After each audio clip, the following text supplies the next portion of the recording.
Some shows talk about one team. Other shows barely talk sports. This show will talk Packers, Brewers, and Bucks every day. It's Wisconsin Sports Daily with Steve Sparky Pfeiffer, served up by Wendy's on the Wisconsin Sports Radio Network. Download the Wendy's app today.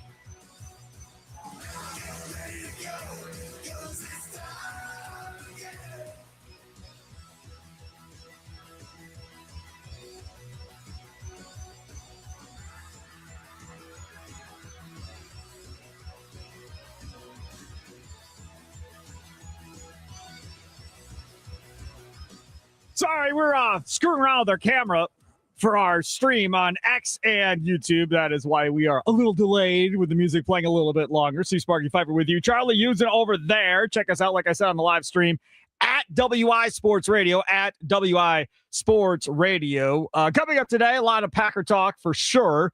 A little Bucks at 2:20. Pretty much the rest of the show, pretty much Packer driven.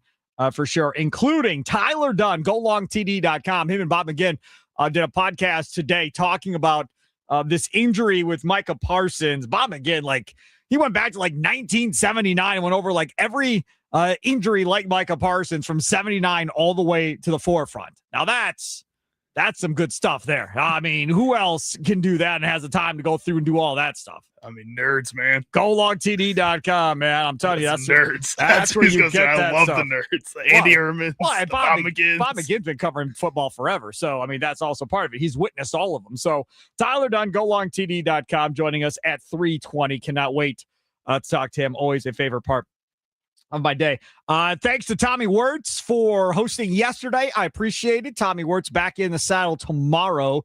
Yesterday, I drove to La Crosse, my kid from college. Tomorrow, got some stuff going on involving shopping and so forth tomorrow as well. And I was asking Charlie, hey, I saw things going on the shopping trail. And you said, it's pretty good. You're almost done. Yeah, for the most part, I'm getting there. Talked to my other buddy. I said, hey, how things going? He goes, haven't bought a thing yet for the kids. Well, I don't have kids yet or anything. I hadn't bought a thing. I was like, all right, this is good. I mean, we've got stuff for our kids already. We just got to do some finishing up, but we're definitely not that far behind. There you go. I mean, you still got a week. You got plenty of time. Usually by this time, we're done. In most years, last year, we were almost done with everybody by Black Friday. We were pretty much almost done with everything. Compare yourself to the past, Sparky. It's this year, it's this time. You got one more week. You got plenty of time, man. Well, that's what we're going to be doing coming up at 4:20, comparing last year's Packers defense without Micah Parsons to this year's Packers defense with Micah Parsons. We'll get to that at 4:20. I want to start off with something I saw yesterday. I wish I would have had a camera on me for my reaction when I saw this, so y'all could have saw my reaction when I saw this piece of audio. And I saw it because obviously I wasn't in the Packers locker room, so I saw it on social media yesterday. This is Josh Jacobs talking about kind of having issue with Matt LaFleur since he's been there, about playing through injury when he's hurt and so forth. And again, he got hurt again in the Denver game. And was not out on the practice field today either. So I don't know if he's going to play against Chicago. But the game is Saturday, right? So the days of the week are changed a little bit as far as what every day is because you play a day earlier now. Here is Josh Jacobs yesterday. It's been a couple times, since I've been here, where we kind of clashed on if they was going to allow me to play or not. And every time, I had a pretty good game. So I think he's to the point where he's like, man, I'm just gonna trust you. If you say if you can do it and you believe that you can do it, then I'm gonna let you go. What does that look like when you guys clash? What's said in those moments? Because they have your best interest. One thing I will say about this, this organization is that they do truly have your best interest in heart. So it'd be certain times where they're like, man, I wouldn't advise you to do it. You might just need to, rest or whatever. And then, but ultimately, I think it comes down to me is it's my decision at the end of the day. What do I feel? Do I feel like I'm gonna hinder the team? Do I feel like I can add value to the team? And if I feel like I can, then I'm gonna do everything I can to play. Okay. So this goes back to something I've been complaining about year long. All year long, I've complained about this. All year. And this is exactly what continues to happen because of what Josh Jacobs said. Man, if I want to play, I should be able to play. The question is this. Does Matt LaFleur need to be firmer on players playing through injury one way or the other? So if he doesn't think he should be playing, then no. I don't care what you want to say to me, Josh. I ain't playing you. Go. You're going to watch. Like, we'll be fine. We'll win this game without you. It'll be all right. You go watch. I need you for the rest of the year. The funny part about this is that as I was going through social media and so forth, I saw a piece on the Chicago Bears. Now, remember, the Chicago Bears have their own injury concerns, including Rome Odunze, the wide receiver. Ben Johnson says, quote, there may be a case where we've got to protect Odunze from himself a little bit just to make sure we get him right and he'll be able to help us down the road, end quote. To which I say, he understands. Sometimes you got to protect the guy from himself to make sure the guy that you're trying to get to play in the playoffs, the guy that you're trying to get to still be available is available. Like, I get it. Saturday's game's a big game, right? You win, you're probably going to win the NFC North, and this bad boy is a wrap. More than likely. Unless you, lose both your last two games. But odds are you're in a good position to win this thing. So, it's a big game. It's also a big game because you're sitting as a 7 seed right now. So that also makes it a big game, regardless of who you were playing. Try not to get yourself bumped out of the playoff picture. So that makes it important too. It's the end of the season. It's not the beginning of the season. It's not the middle of the season. I understand. But if I'm Matt LaFleur, hey man, listen, I trusted you for the Denver game. Even though your knee is all swollen, I said, okay, you want to play, dog? You go play. And what happened? You got hurt even more than you did before. So now it's even worse than it was. I got 3 games left, and then we got the playoffs. I need you in the damn playoffs. I don't care, really, at the end of the day, if you play in these last 3 games or not. Realistically, we should be able to win 1 game at least, and the next 3 if you don't play in any of them. Right? If you don't play in any of the 3, we should be able to at least figure out how to win 1 of the next 3 without you. Providing they have faith in Emmanuel Wilson. Providing they have faith in Chris Brooks. That should be what your head coach is thinking at this point of, man, Emmanuel Wilson played for you before. He had 120-some yards. He's capable. We'll be all right. We'll get through it. But I have to have you in the playoffs when the loser goes home. I got to have you there. But instead, it's, I want to play. Okay, I don't want to fight. You go ahead. You go play. Whatever you want. That's the type of stuff that's been going on all year. We send guys out there in all kinds of pain. I'll give you another example. Christian Watson is out on the practice field today. Okay? Now, we heard from the guy that broke the story, Jacob Westendorf, on, Monday. And he said, well, it's going to be pain tolerance and range of motion issues. Right? Okay, so you're a tall receiver. Your advantage is what? Being able to get the ball over people, high pointing the ball for jump balls and so forth. What does Jordan love? Love throwing to Christian Watson. Those exact same type of balls that now may be an issue because of whatever is wrong with his shoulder. And then Westendorf also said, really won't know how he's going to deal with this until he gets hit once. And then we'll see if he can play through that pain on the shoulder. So that is a big clouded question and so forth. Here, I got a question. Why is he practicing? Why are you running around? Why are you doing all this?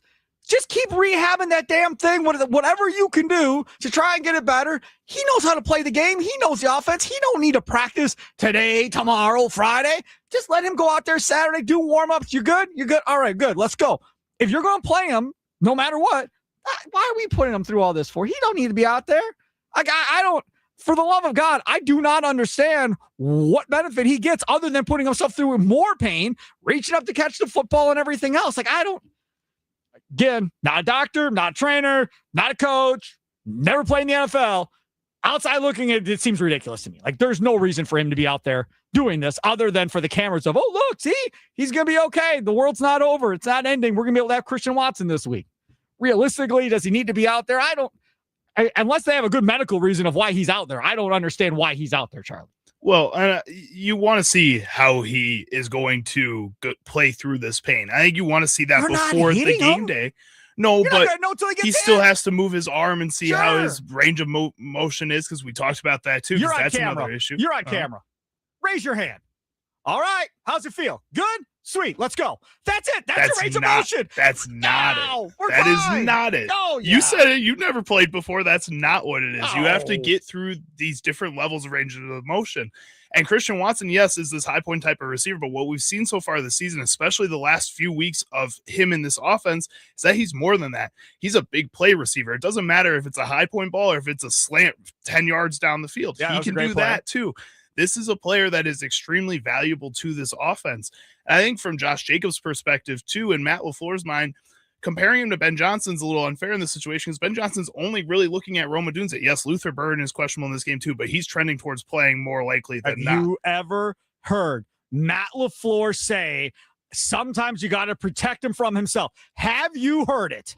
I have not. No, you haven't. In But- any situation with any player. At the same time, a lot of these players are not going to tell you the full truth. They are going to go out there and try to play through some of these injuries, whether you want them to or not.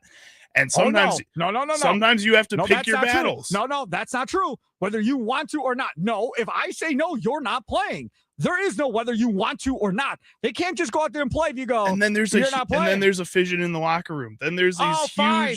We'll deal with it. He ain't playing. I need him for the playoffs. And if anybody don't like it, you can come talk to me in my office. In the world of professional sports right now, no, you don't just go And through I that. You get promise fired you- in the year or the next year after when stuff like that starts breaking down. If I'm Matt LaFleur, go ahead, fire me. Look at my record. I think I know what the hell I'm doing. He ain't playing. I need him for the playoffs. Too damn bad. Because I'll tell you what's going to happen. If he goes out there and he plays, and now he further hurts it, and now it's like, well, dude, I can't barely walk now. I'm not going to be right for the playoffs.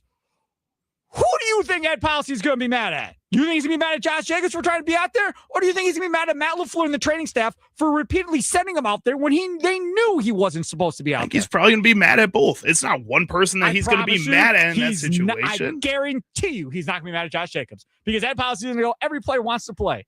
I expect every player to want to play. The duty of the coach is to protect the player for themselves so they are ready when you need them to have them play. That's how it Ed goes. Policy is mad for a week and a half and says we can go find another running back now. We can find a guy that can just do maybe 75% of Right. Josh Jacobs and be happy with it. Like, it's not that, it's honestly, in Ed Policy's mind, probably not that big of a deal. Let's be honest. This is a situation where this is a guy that wants to be out there and play football, and he's a grown man who can make his own decisions. He's not going to be mad at Matt LaFleur, the dad, all of a sudden because a grown man wanted to go out and play football. Matt LaFleur can argue with these guys all he wants, but he's got to pick his battles too at the same time. What battle has he picked? What player has he told no to? Tell me. Go I ahead. don't know. I'm He listening. might have. He No, might he's have told not. guys that. He's a big Are you in their locker room every Listen to day? me. Are you Again. in every meeting that Matt LaFleur has had No, with I'm every not. injured player? No, I'm not. You're right. But I'd love for somebody to tell me who it was because I haven't heard a player say, yeah, I wanted to play, but Matt wouldn't let me. I haven't heard Matt say, hey, I'm trying to protect my guy for myself. No big deal, right? We're doing our best. JB in the 920. Sparky sucks to listen to. Does he ever stop complaining about stupid stuff? JB in the 920. I hope for your sake and everybody else's sake that if Jacobs plays, it doesn't go wrong. Because then you're going to hear me really get excited and really get mad. Oh, wait. Has that happened already this year where I said guys shouldn't have been playing and then they went out there and got hurt? Did it happen last year when I was saying over and And over you're going again? to say every year, Not and it's to going to play happen Jair. every single year. Not to play Jair. Don't put him out there and go out there and gets hurt and right back we go again. And I was like, boy, oh But boy. then you'd also be Could've mad if seen he that. doesn't play and the cornerback room is When? awful, and you'd be When? upset that. When did I say not to? When did I say to play him? When? When have I ever criticized him for not playing somebody? You Tell would me have issues when. with it. When? You would have issues. Charlie, with you've it. worked with You me. would have issues. Charlie, you can't make crap up. When has that happened? It hasn't happened. It hasn't. No. Again, when you are a bad football team and you're trying to get to be decent, right? And you're finally at the cusp of finally maybe turning things around, and you're right there maybe on the verge of the playoffs, and these last 2 or 3 games are going to break some big drought of not making the playoffs. Okay. I'll listen. Okay, I get it, right? So let's say you're like the Cleveland Browns, haven't been in the playoffs for like 100 years. And now here you are on the cusp of making the playoffs, and you're the Browns. And pick anybody you want, whoever, Shedeur Sanders, let's say, is banged up and hurt and really suffering and struggling and playing through pain. But hey, if I win 2 of the last 3, I'm in the playoffs. If I lose 2, it's over, and we're going to miss the playoffs again for however many years in a row. And Shooter's like, dude, I want to play. I want to break this streak. I want to get us into the playoffs. Okay. I can get down with understanding the Browns going, all right, man, let's see what happens, trying to break the streak. I get it. I went through the Brewers' 26 years of no playoffs, 11 straight years of not being 500 or better. I get what that feels like to be at that end, doing everything in your power to try to get you over the hump. I would never criticize or be mad at a coach for letting a player go play when they're in that situation. But when you're a good football team and you're going to be a playoff team and you need one of your best players to be healthy in the playoffs versus the third to last game or second to last game of the year, then no, I'm not going to agree. Or I need my guys to be healthy in the playoffs. I don't really care about week 6, week 7, and week 8. This could further jeopardize them for the rest of the year. C. Jair multiple times. That is what drives me nuts. Rushing Zach Tom back out there, and then we lose him for a week. And then we put him back out there again. And then he says, I don't remember the second half. I was in so much pain. Holy crap. But that is the type of stuff that I'm talking about. So again, I don't want to pick on your team necessarily, but like for the Bears, for instance, right? They haven't been in the playoffs for however long, and they're trying to turn this thing around and get over the hump finally with Ben Johnson. So if there's a situation here in the last couple of weeks where a guy's just trying to gut it out and get through it, and if they lose, they're out. If they make it, they're in. And this guy's like, dude, I want to play. Like, I want to help us get us in and break this streak and whatever. Okay, if you're the coach, you go, cool. I'm not going to argue with you on this. But that's not what this thing is. They go to the playoffs every year. They're winning divisions all the time. They're more than likely going to be in the playoffs this year. They got 80-some% chance, they say. But it's not clinched yet. But it's not clinched yet. They don't have that spot yet. If they lose to the Bears and the Lions win this week again, it's back into a race for that wild card spot. It's this situation where you do need a lot of your players. This version of the Packers team has, gone to the playoffs, but hasn't gotten very far in the playoffs too often. But you're not going to win a playoff game. You need to take a next step. You're not winning a playoff game on Saturday. You're not winning a playoff game the next Saturday, and you're not winning a playoff game the following weekend against the Vikings. You don't get to win a playoff game. You've already lost Micah Parsons and potentially Evan Williams on your defense. So now you're going to run Josh Jacobs out there and see if we can lose him too. Because you want to still make the playoffs. See if you can lose him too, right? You still want to make the playoffs. Stop. Again, whoa, you've made the playoffs, but you haven't made runs. Cool. Well, none of these are playoff games. I need him in the playoffs to win a playoff game first. And you're acting like we're the Bears and haven't been in the playoffs in 100 years. This is a new season that is playing completely different than last season and the season before that. This is a situation, So you don't think they have been a good football team this year? I think they have. When did I say they aren't? Well, then why are you worried about them? What are you worried about? Because right now they're still not a playoff team currently as of this moment. Well, they have not clinched the playoff spot. Ben Johnson's an idiot for not forcing Odunze to play? He didn't say directly that Rome Odunze is not going to play in this game because I am making that decision right now. Is that what he said? We got to protect him from himself. That's what that means. That means they're going to exactly play this close and see how it goes. And if he is in pain, that they are not going to play him. That means Odunze wants to play, and sometimes I got to protect him from himself. He wants to play, but I'm going to have to probably hold him out here and not let him play. That's what and then the if he plays on Saturday, what happens? How does your opinion change of what Ben Johnson said in that moment? It is what it is. But I'm just saying, he is saying if the phrase protect him from himself means he wants to play, but I'm not going to let him because I need him later. That's what that means. And as a player, I'm sure you hate it. You want total control. It's my body. I'll do whatever the hell I want. That's great. And as a coach, they have to have the big picture view, not be short-sighted all the time. And sometimes one big injury. While the Packers are dealing with more in a situation where they're in a worse spot currently than the Chicago Bears for one game. And if the Packers win, then the Bears are in the worst spot. And then your whole narrative changes again. Again, if you're LaFleur and you look at this and go, and if maybe you're a negative like you, and go, we may not win any of these next 3 games. I got to have Josh Jacobs. Otherwise, we're not going to make the playoffs.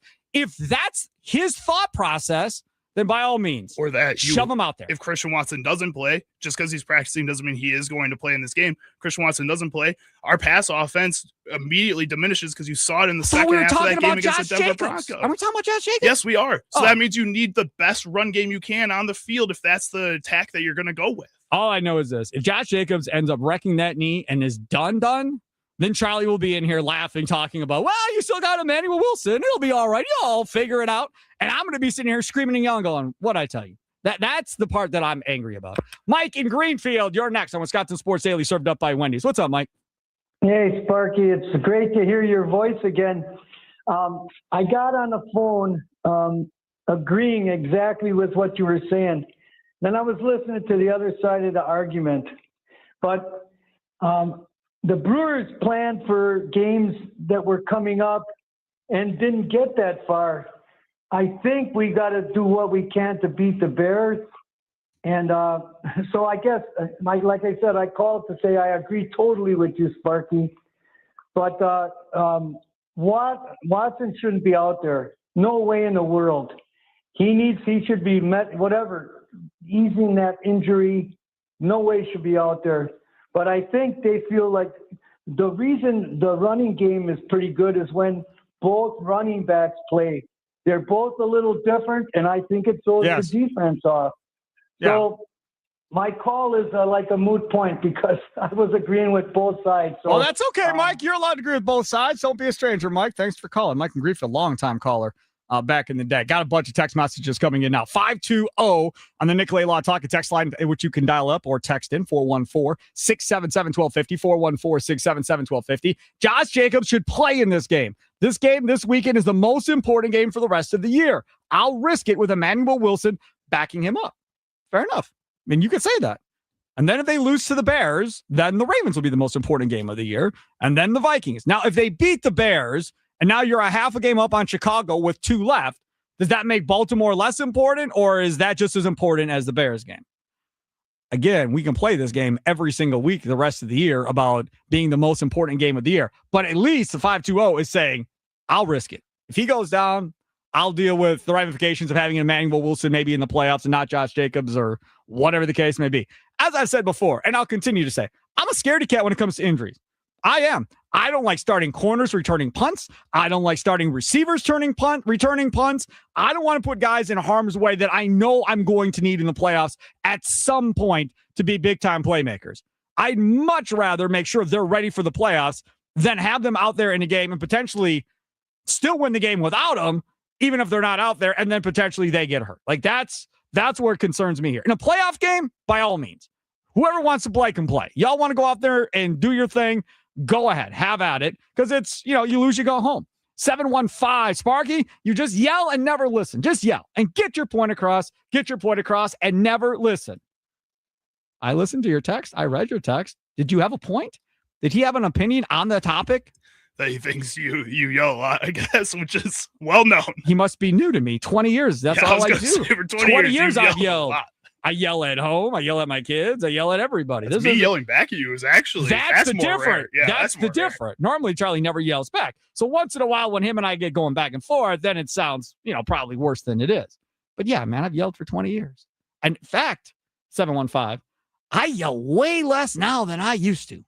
1,000% less. People call me soft now compared to how I used to be back in my 20s and 30s. I'm way more happy and positive of a person on sports than I used to be. Trust me on that one.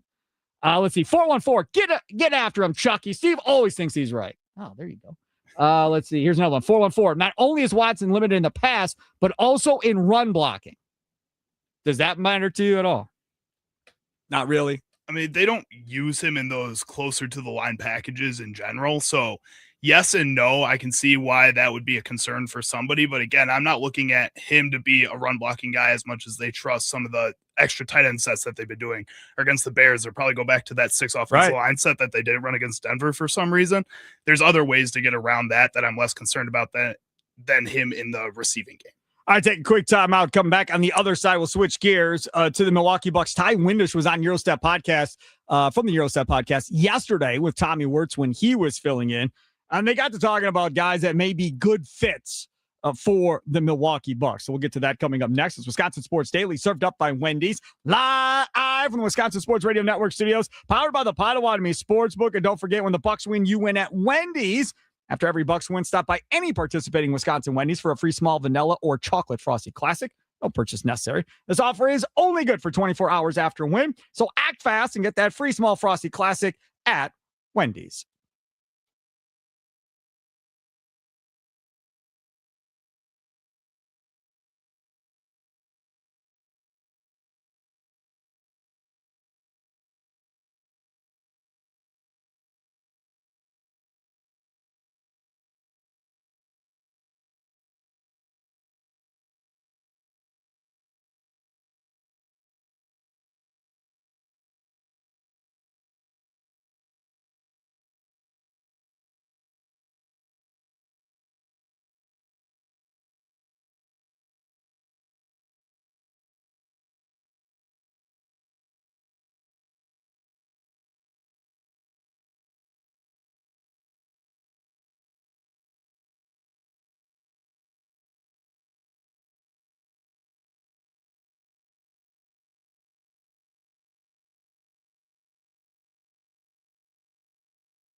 Welcome back. It is a Wednesday, December 17th, a week from today, Christmas Eve.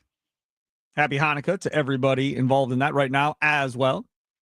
Sparky with you, Charlie Usen over there. Coming up this Friday, just 2 days away, Ziegler Subaru of Kenosha presents Brat Bowl 3 at the world-famous Brat Stop in Kenosha. An all-day live event starting at 9 a.m. with 670 The Score and Wisconsin Sports Radio Network, featuring all your favorite on-air talent. Plus, bring your new or gently used coats to donate to Ziegler Subaru of Kenosha's annual coat drive. It's Brat Bowl 3 coming up Friday, starting at 9 a.m. at the iconic Brat Stop in Kenosha. Brought to you by Ziegler Subaru of Kenosha. For a great experience, visit ZieglerKenoshaSubaru.com, and by Siding Unlimited. Visit SidingUnlimited.com for their honest price guarantee. I implore, I plead, I beg of you, if you know Packer fans in southeastern Wisconsin that may be off on Friday, maybe going down to the outlets in Kenosha, a couple exits down to go shopping, and the significant other wants to shop and you don't, hey, tell you what, you go do that. I'm going to hang out over here with my guys at the Wisconsin Sports Radio Network and harass some Bears fans and just come back and get me when you're done. That would be much, much welcome, right? If you're coming on down, wear your Packer swag so you stand out so everybody knows you're Packer fans, because I promise you, having done this a couple of other times, there are going to be a bunch of Bears fans here supporting the Score in Chicago. Their shows, all their shows will be there. If you've ever listened to them before, they will be there as well. They'll be on the stage portion at the Brat Stop, and we'll be in another portion of the bar. We'll be able to see each other, but we'll be far enough away so we can't necessarily hear each other. And then you can pick where you want to sit and where you want to hang out, or you just want to stand and have a couple beverages and listen to the show and yell at me in commercial breaks or whatever. That's fine too. But again, 9 to noon we'll be out there. Rami Makaloff will be out there with that show. Then noon to 2, the Mason Crosby Show with Mitch Leonard, presented by Verizon. Thunder will be out there.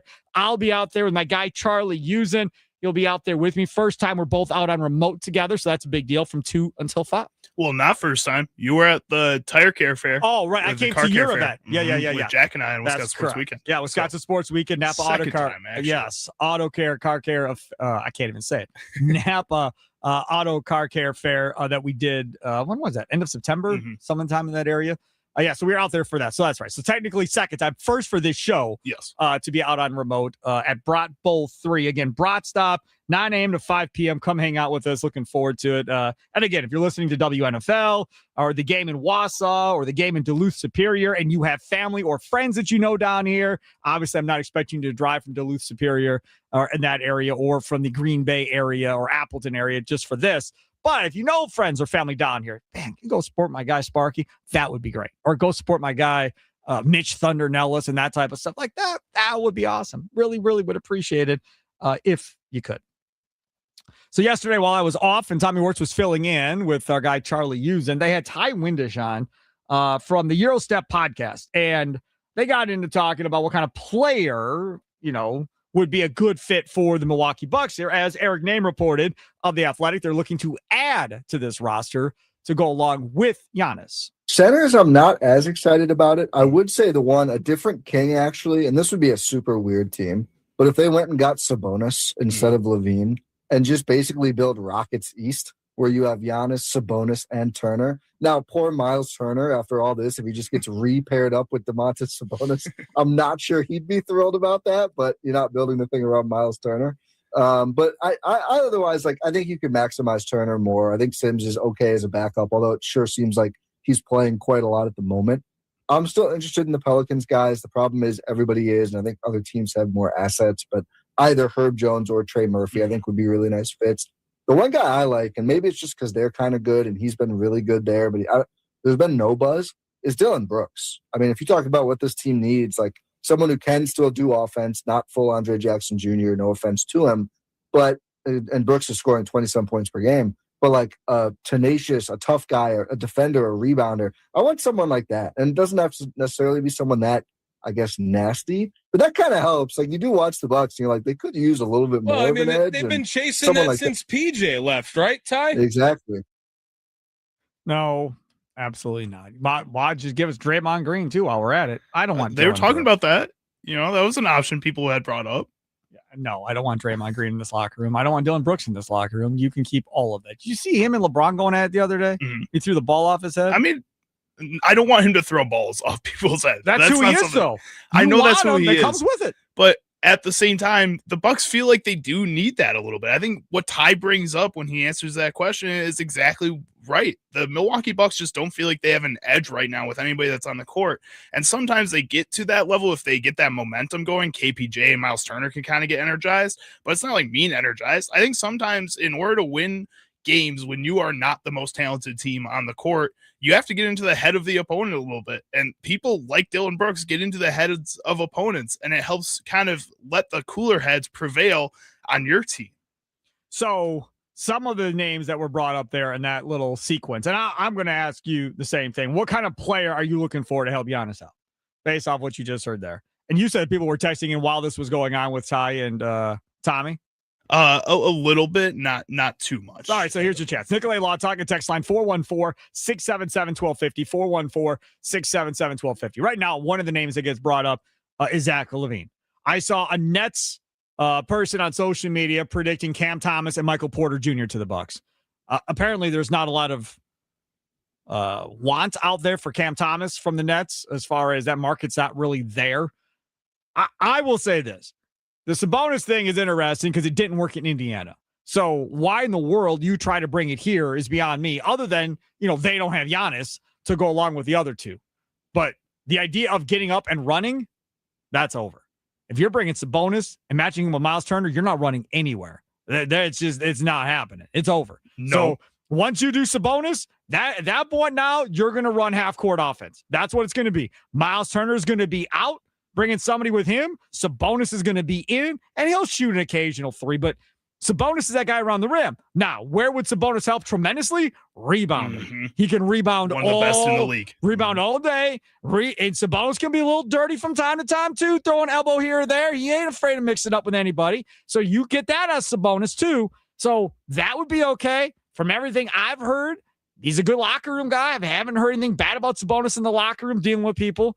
But, man, he's making 42.3 this year. Next year he turns 30. I feel like he should be 40. But next year he turns 30, 45.4. Then he's 31. He's making 48.6 in 27, 28. These are the dumbest teams. Then he's a free agent in 28, 29. So, that's the contract you're taking on.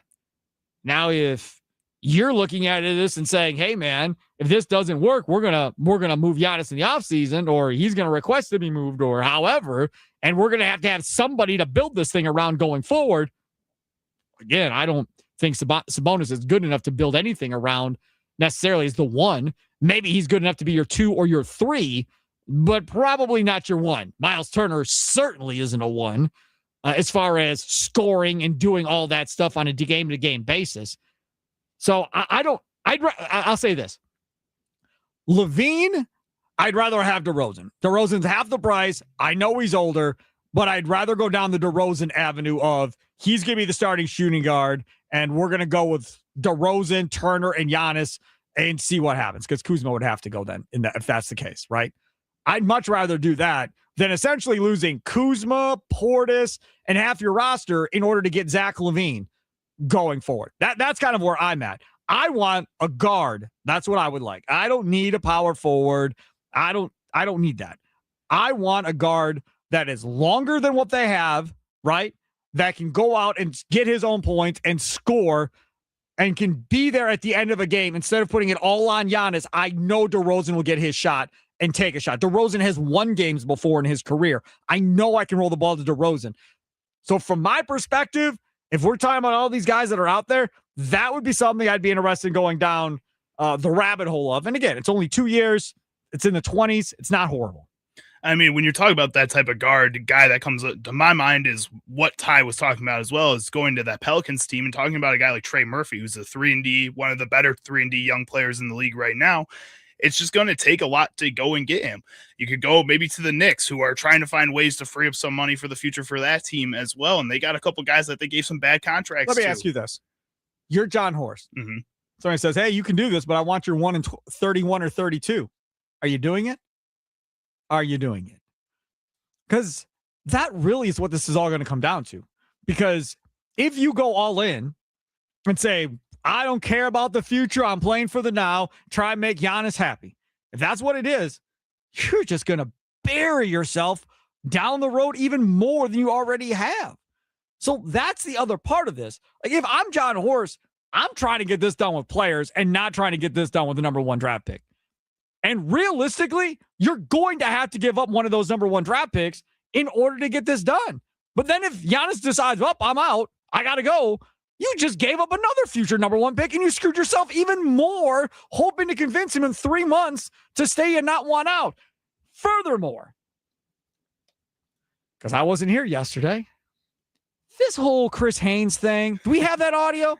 The one about Giannis being mad with about the representatives and all that. You have that? I do. Can you get that? I want to play this quickly here. And then I want to give you my thoughts on this whole Chris Haynes thing. In fact, we'll take a quick timeout. We'll come back. We'll play the Chris Haynes audio. I know you heard it yesterday probably, but I haven't had a chance to react to this whole thing with Giannis. So I want to do that too. John and Mequan, you'll leave things off coming up next. The question is, what kind of player are you looking for to help Giannis out? As apparently the Bucks are going to try and add more pieces to try and get this thing over the hump. Nikolai Law talking text line 414-677-1250, 414-677-1250. It's Wisconsin Sports Daily, served up by Wendy's, live from the Wisconsin Sports Radio Network studios, powered by the Potawatomi Sportsbook. Sparky here.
Welcome in, Wisconsin Sports Daily, served up by Wendy's. How you doing? Are y'all getting over being mad at me for yelling and screaming in the first segment? We good now? You good? JB920, we happy? He probably already turned the channel. Probably. Sorry, WNFL, if that's where he's listening. I apologize. I'm gonna yell though, man. Like that's what he does. That's my personality. It's not gonna change. I yell way less now than I used to. Should have heard me back in the day when we had like 4 people on this show, how loud I used to yell. Because then I was yelling, trying to get over everybody else, yelling back at me. Whew. That sounds about right. Oh, yeah. It wasn't great to listen to, I promise you. But, yeah, get all fired up and want to make your points. You yell over everybody. Okay, so I want to play this bit from Chris Haynes. Where was this from? Who was he talking to? He was talking with Kevin O'Connor. It was the Kevin O'Connor right. show. I forgot about that. Yeah. All right, so go ahead. Play this. This is Haynes talking about Giannis texting him and what's going on. I don't know what he's going to do or how he's going to handle things, but, just from the conversation I had with him a week or so ago, he said he's not comfortable with all this, just all the rumors and everything that's flying out there. He brought it on, though. He claims it's not him. He claims, he says it's not him. He said he can't speak to. How could he claim that when you're having conversations with him? He's talking with the team. How can he claim that? Well, a lot of those conversations, and I would say most of those conversations are his representatives. So it's with the Giannis camp. Yeah. So not necessarily him. Okay. And so he told me, he's like, look, I can't control what the front office decides to do. I can't control what my representation does. Done. Okay, just stop it. And I know O'Connor follows up. I heard the clip yesterday on the show. This is the thing, man. Quit doing this. You're embarrassing yourself at this point.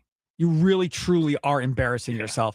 And maybe he doesn't understand how he's embarrassing himself, but somebody that loves this man and is close to him needs to pull him inside and go, dude, you need to stop. You just have to stop. You just do. They're not stupid.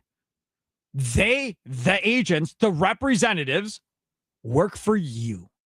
If you don't like what they're doing, you can fire them and bring somebody else in to represent you. I promise you, you'll have a line a mile long of people that want to do right by you and do what you want to do. So if they're doing something you don't like, and you're like, I can't believe they're doing that, but I can't control them.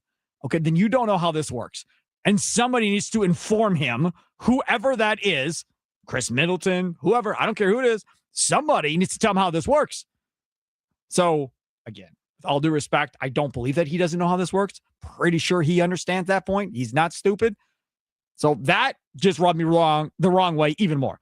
On the text line 262, Giannis may be more likable than Rodgers, but at this point, how is what has been going on any different?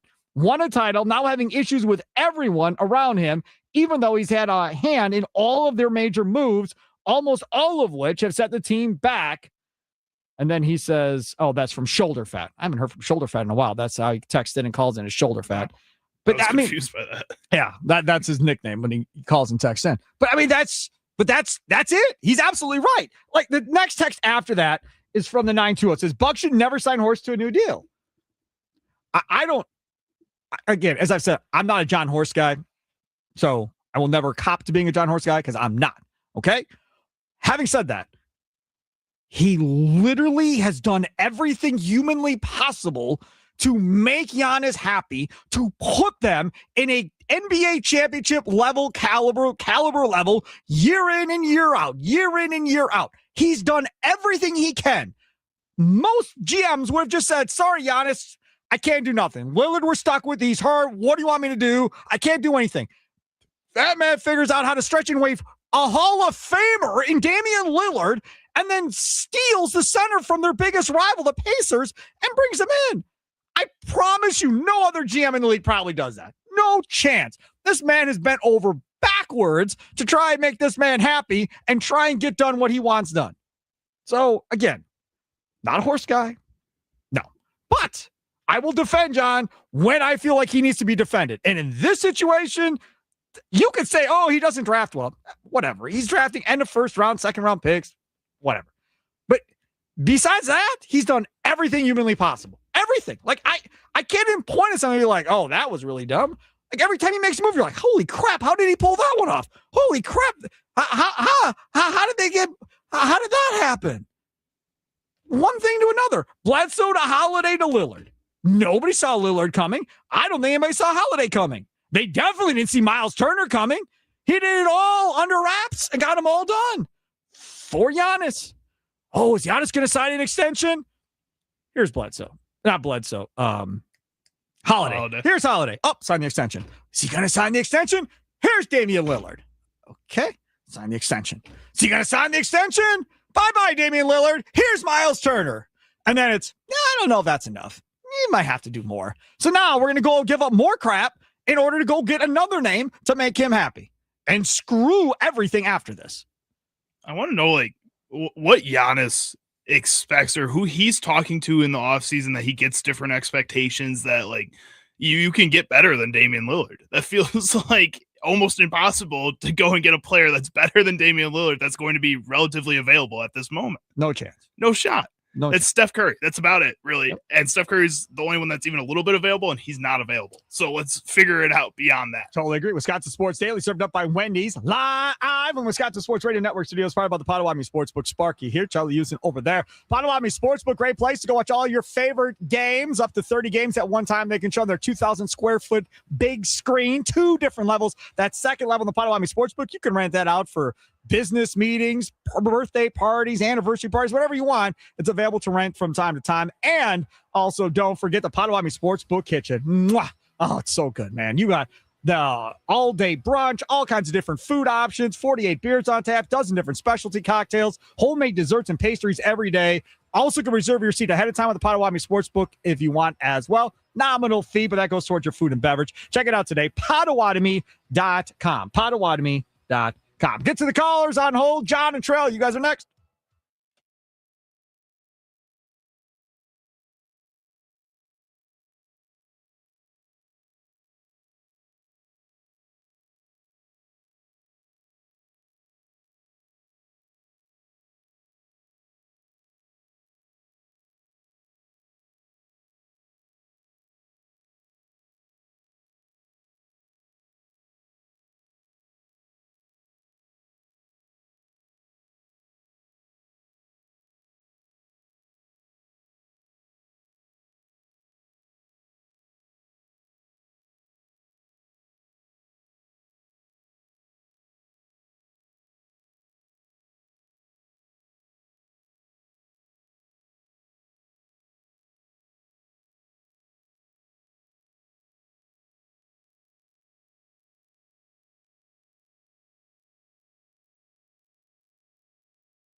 Some shows talk about one team. Other shows barely talk sports. This show will talk Packers, Brewers, and Bucks every day. It's Wisconsin Sports Daily with Steve Sparky Pfeiffer, served up by Wendy's on the Wisconsin Sports Radio Network. Download the Wendy's app today.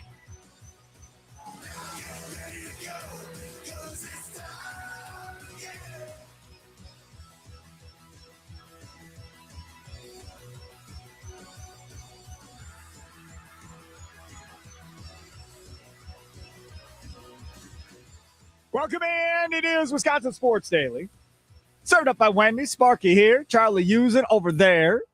Hope y'all are doing well here on a Wednesday. Still to come, Tyler Dunne, GoLongTD.com. He did a big podcast today with Bob McGinn, formerly of the Milwaukee Journal-Sentinel and Green Bay Press-Gazette, talking about the Micah Parsons injury, all the ACL injuries and stuff that have happened to the Packers since, I think it was 1979, and how the Packers can possibly overcome this and still have a chance to make a run. So we'll talk to Tyler Dunne about that coming up at 3:20. Charlie, sounds of the day still to come at 3:40. We're talking about the Milwaukee Bucks situation. What kind of player are you looking for to help Giannis out? John in Mequon, you're next here on the Nicolay Law Talk and Text line. What's up, John?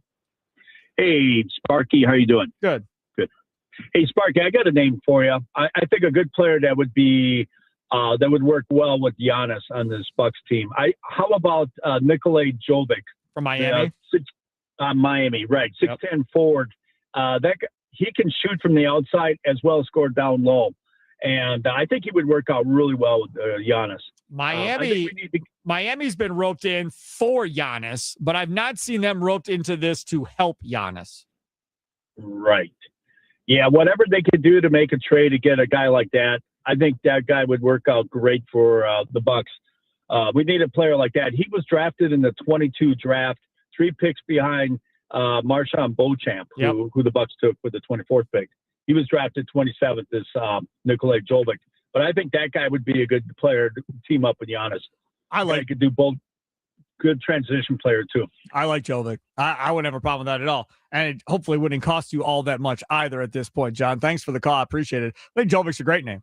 And again, a guy that can stretch the floor a little bit, be a power forward. I don't know about the rebounding part of it. And see, that's the other part of this is if you're going to say, okay, well, we're going to go get a power forward. Well, then that means Giannis is going to the 3. And then you're going to need that guy to rebound at a much higher level than what you get out of Giannis or Miles Turner. Like, maybe not much higher level than Giannis, but definitely more than 3 or 4 boards a night that Miles Turner gives you. It's got to be, I don't know, like Sabonis, where it's damn near a double-double every night, so you're not losing the rebound battle. Because if you lose the rebounding battle and you're not getting fouls called on your team, which they're not, it's going to be very hard to win basketball games in the NBA if you get out-rebounded and then at the line they're making more free throws than you even attempt. That's a tough one. This is not a spot where you really can gamble on a player hopefully becoming a star for this Bucks team. You need to go out and fix one of the glaring issues that you have, which is A, either rebounding, B, defense, or consistent scoring. One of those 3 things has to be the target. It can't just be a gamble. Let's go to Trell, north side of Milwaukee. You're next on Wisconsin Sports Daily, served up by Wendy's. What's up, Trell? Hey, what's going on, Sparky? How are you? I'm doing okay, but just this topic right here is just wearing me thin. There's nobody out there that I would trade for at this point because it's going to take more than one player. You're going to need a definite impact player, and you're going to need a very good piece along with that to be able to convince Giannis that he has an opportunity. And I just don't think the Bucks got that. And honestly, to tell you the truth, I really believe this, and I've said this, I don't think Giannis wants to be here anymore. I really don't. And I think that, like I told you a couple weeks ago, Sparky, I think the rub is, and the Bucks know this too, that's why they put the report out saying they're not going to trade Giannis unless he asks for a trade, because they know Giannis doesn't want to do that. They know he doesn't want his loyalty to be in question. So he's trying to work around his agent and let his agent pull these maneuvers to get a deal done without him having to be the fall guy for it actually happening. And that's what's going on right now. That's what this rub is about. And I would tell you what my thoughts is on this injury right now, but I'm not going to even go into that and cause that stir because I don't even believe. I believe if he got traded right now, he'd be on the court for somebody else. Right when he got traded. That's just what I believe. You're not the only one that believes that, Trell. And I would say this. Obviously, the Bucks can't trade him where they probably would want to trade him to, which would be, in my opinion, would be San Antonio or Atlanta. I think they got the best package of a young player, picks, meaningful picks, and you know what I'm saying, maybe some contract fillers in there. That's not going to happen. So you're going to have to trade him somewhere where he's going to be willing to sign an extension. I'm definitely New York is off the table now because to me, New York is an entitled team that thinks that we're just supposed to take anything and give them Giannis, even to the degree that they're saying, "Oh, we're not giving up." Who was on your team that you're not giving up for a player of Giannis' resume? And I'm including Jalen Brunson too. What makes you guys be so loyal that Jalen Brunson? What has he done? You think that's bad? You should see the Lakers fans throwing a fit last week about they don't want to give up Reeves in a Giannis deal. Yeah, that a team like that would never. I would never trade with your team. So to me, what I do if I'm the Bucks is I bargain Golden State against Miami, and I see who I'm going to get the best low from because I think Miami has a lot of pieces. Plus, I believe they got an appeal in for that pick behind the Terry Rozier. If they're able to get that pick from the NBA, they got a good bargaining chip for the Bucks.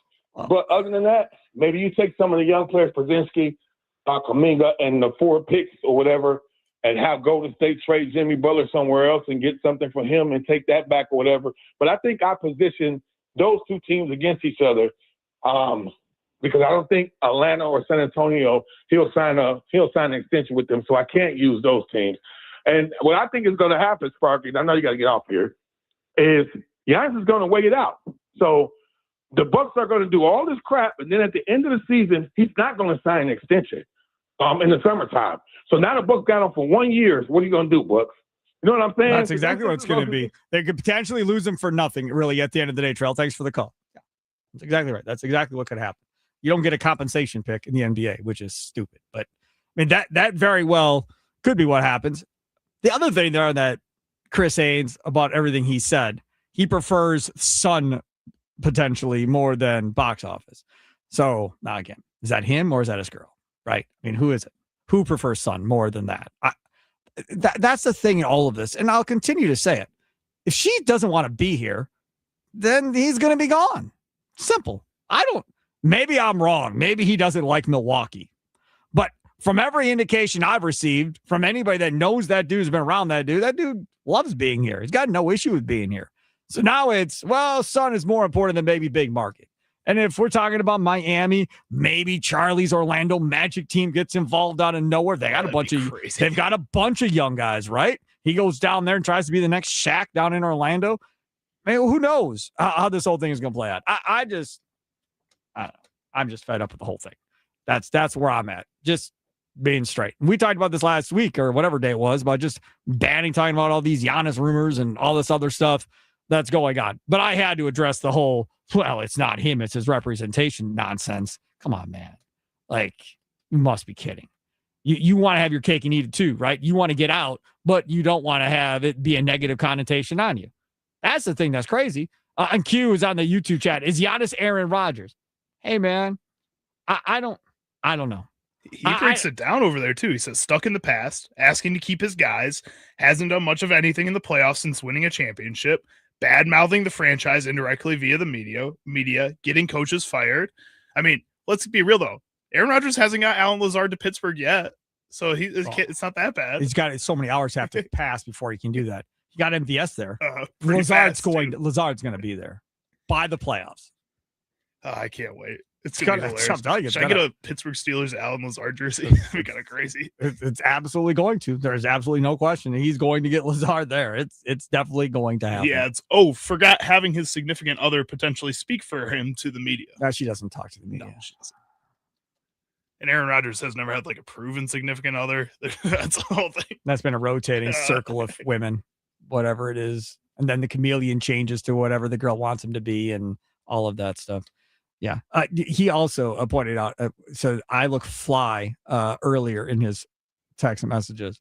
You do want to know if I have an interview. He had the glasses on earlier too. He took them off because he's too cool for him now. But yeah, I took them off. Yeah, I'm not a big fan of wearing the glasses or how I look wearing the glasses, but seemingly everybody else seems to always point it out to me that, oh, you look good wearing glasses. No, we have a party tonight for the station, so that is kind of why I'm dressed up. That's why. Okay, take a quick time. I'll come back on the other side. I want to get to Tyler Dunne, golongtd.com. Will join us. They did a podcast, him and Bob McGinn, talking about the Green Bay Packers, about all the ACL injuries they've had in the past, about how they win without Micah Parsons, how far can they really go without Micah Parsons. So we'll get to all of that straight ahead. In a world of tenders, Wendy's decided to make something more juicy, more crispy, and more dippable. New chicken tenders are here. Some may call them tendies, and yes, it's fun to say and even more fun to eat. Wendy's new chicken tendies come with an insane new sauce lineup. New Wendy's signature sauce. Again, it's got some kick, but it is freaking delicious. It's not going to make you sweat or nothing like that, but it's delicious. New sweet chili or new scorching hot sauce as well, or choose one of the classics, honey barbecue, creamy ranch, or honey mustard. Whatever you choose, are the perfect vessel to dip all your tendies in. Wendy's new chicken tenders are so juicy, crispy, and dippable, you remember them forever. Gotta have tendies, gotta be Wendy's. I do have a confession to make.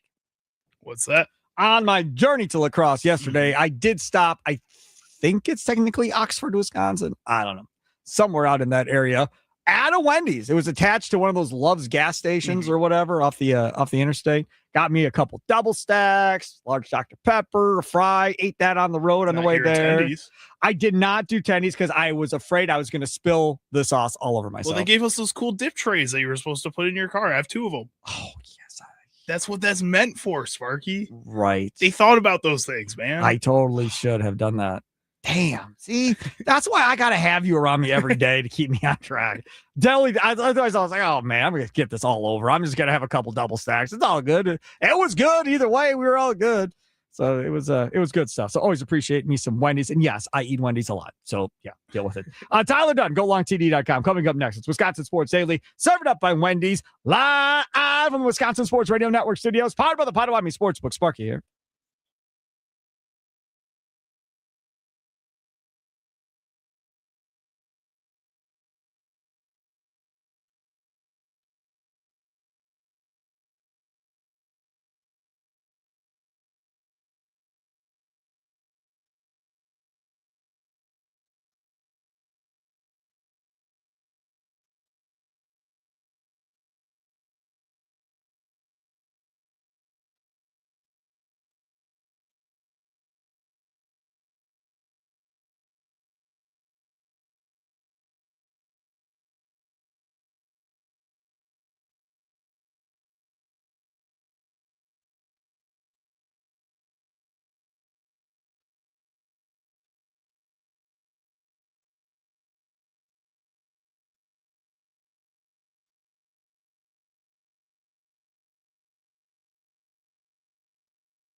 Welcome back. It is Wisconsin Sports Daily, served up by Wendy's, live with you.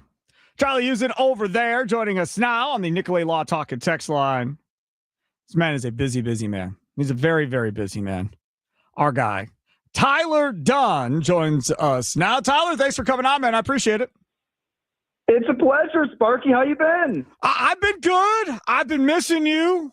Waiting to talk to you again, Tyler Dunne, and I'm glad we were able to make this work with your busy schedule. So I appreciate it. I immediately listen. You know how it works with me, right?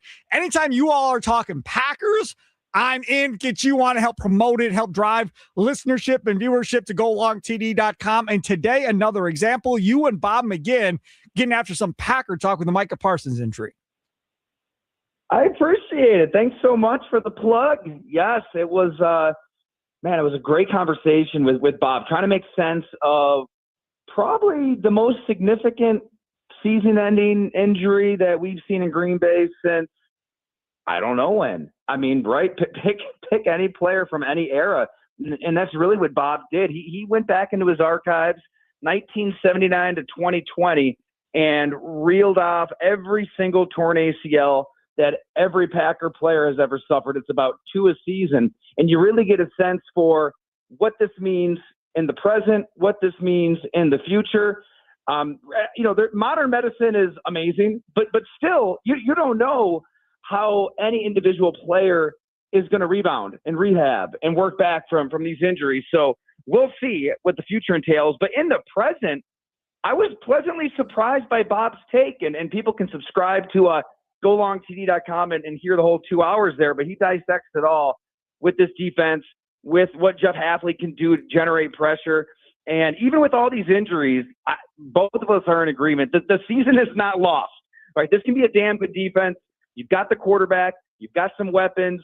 Forget just the NFC, the AFC, the entire NFL. It's all wide open. If you've got the quarterback, you've got a shot. And look, this defense was damn good last season. So why not? You should be able to beat the Bears in Chicago, even without Micah Parsons. Are you sure about that? Listen, I am. I'm not. I'm not. And Christian Watson practiced today. Christian Watson said after practice that it sounds like he's good to go and he plans on playing in this game. And that's a big damn deal for the Green Bay Packers. But again, range of motion and pain tolerance is what's being attached to him playing and what that's going to look like out on the football field. So we'll have to wait and see what that is. But if we just stay on the defensive side of the ball, Evan Williams didn't practice again.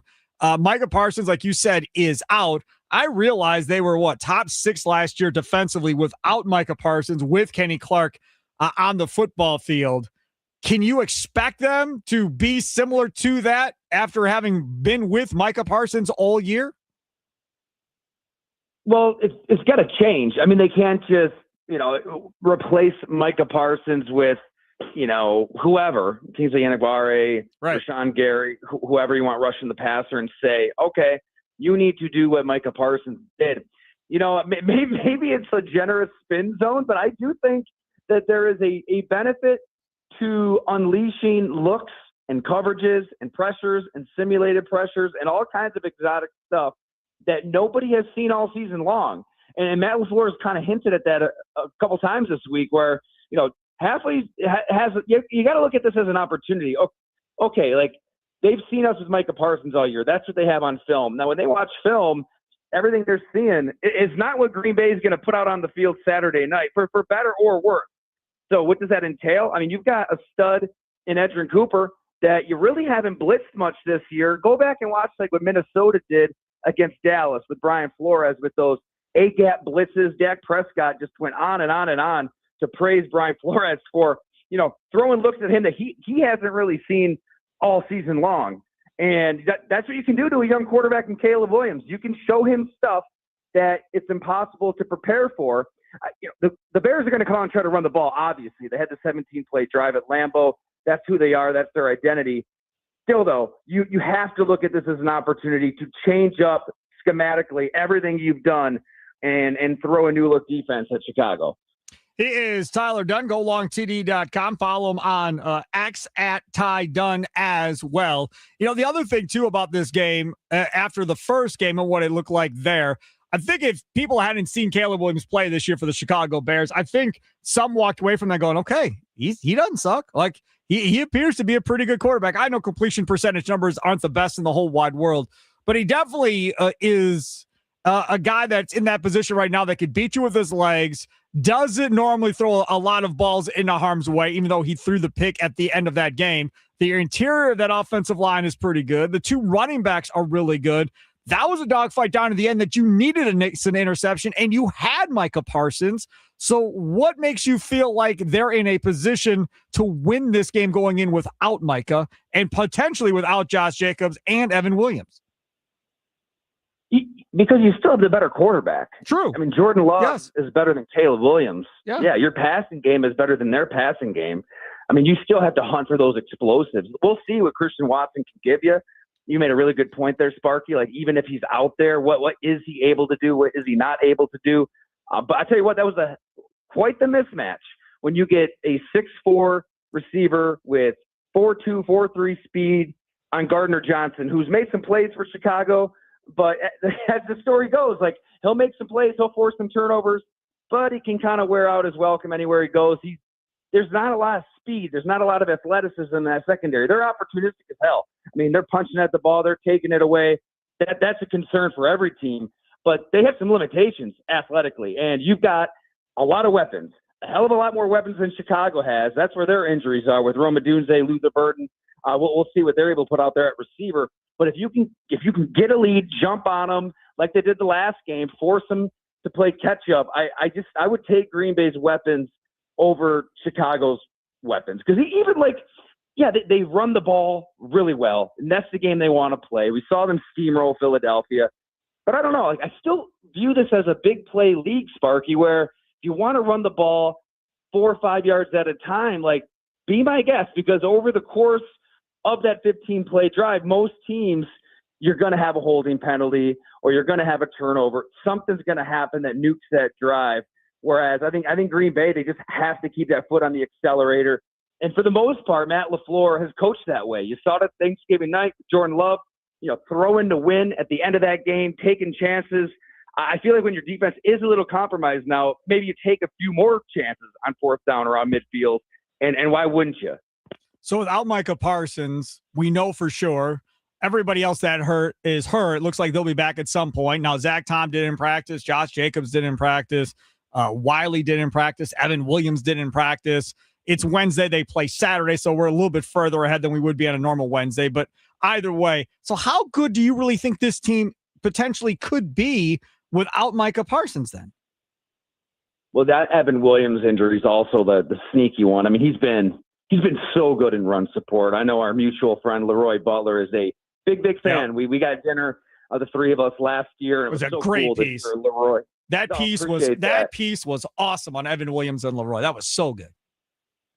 I mean, you can see shades of Leroy, especially this year, in Evan Williams. I mean, he is old school, in the box, will thump you, and man, you need that against this Bears team.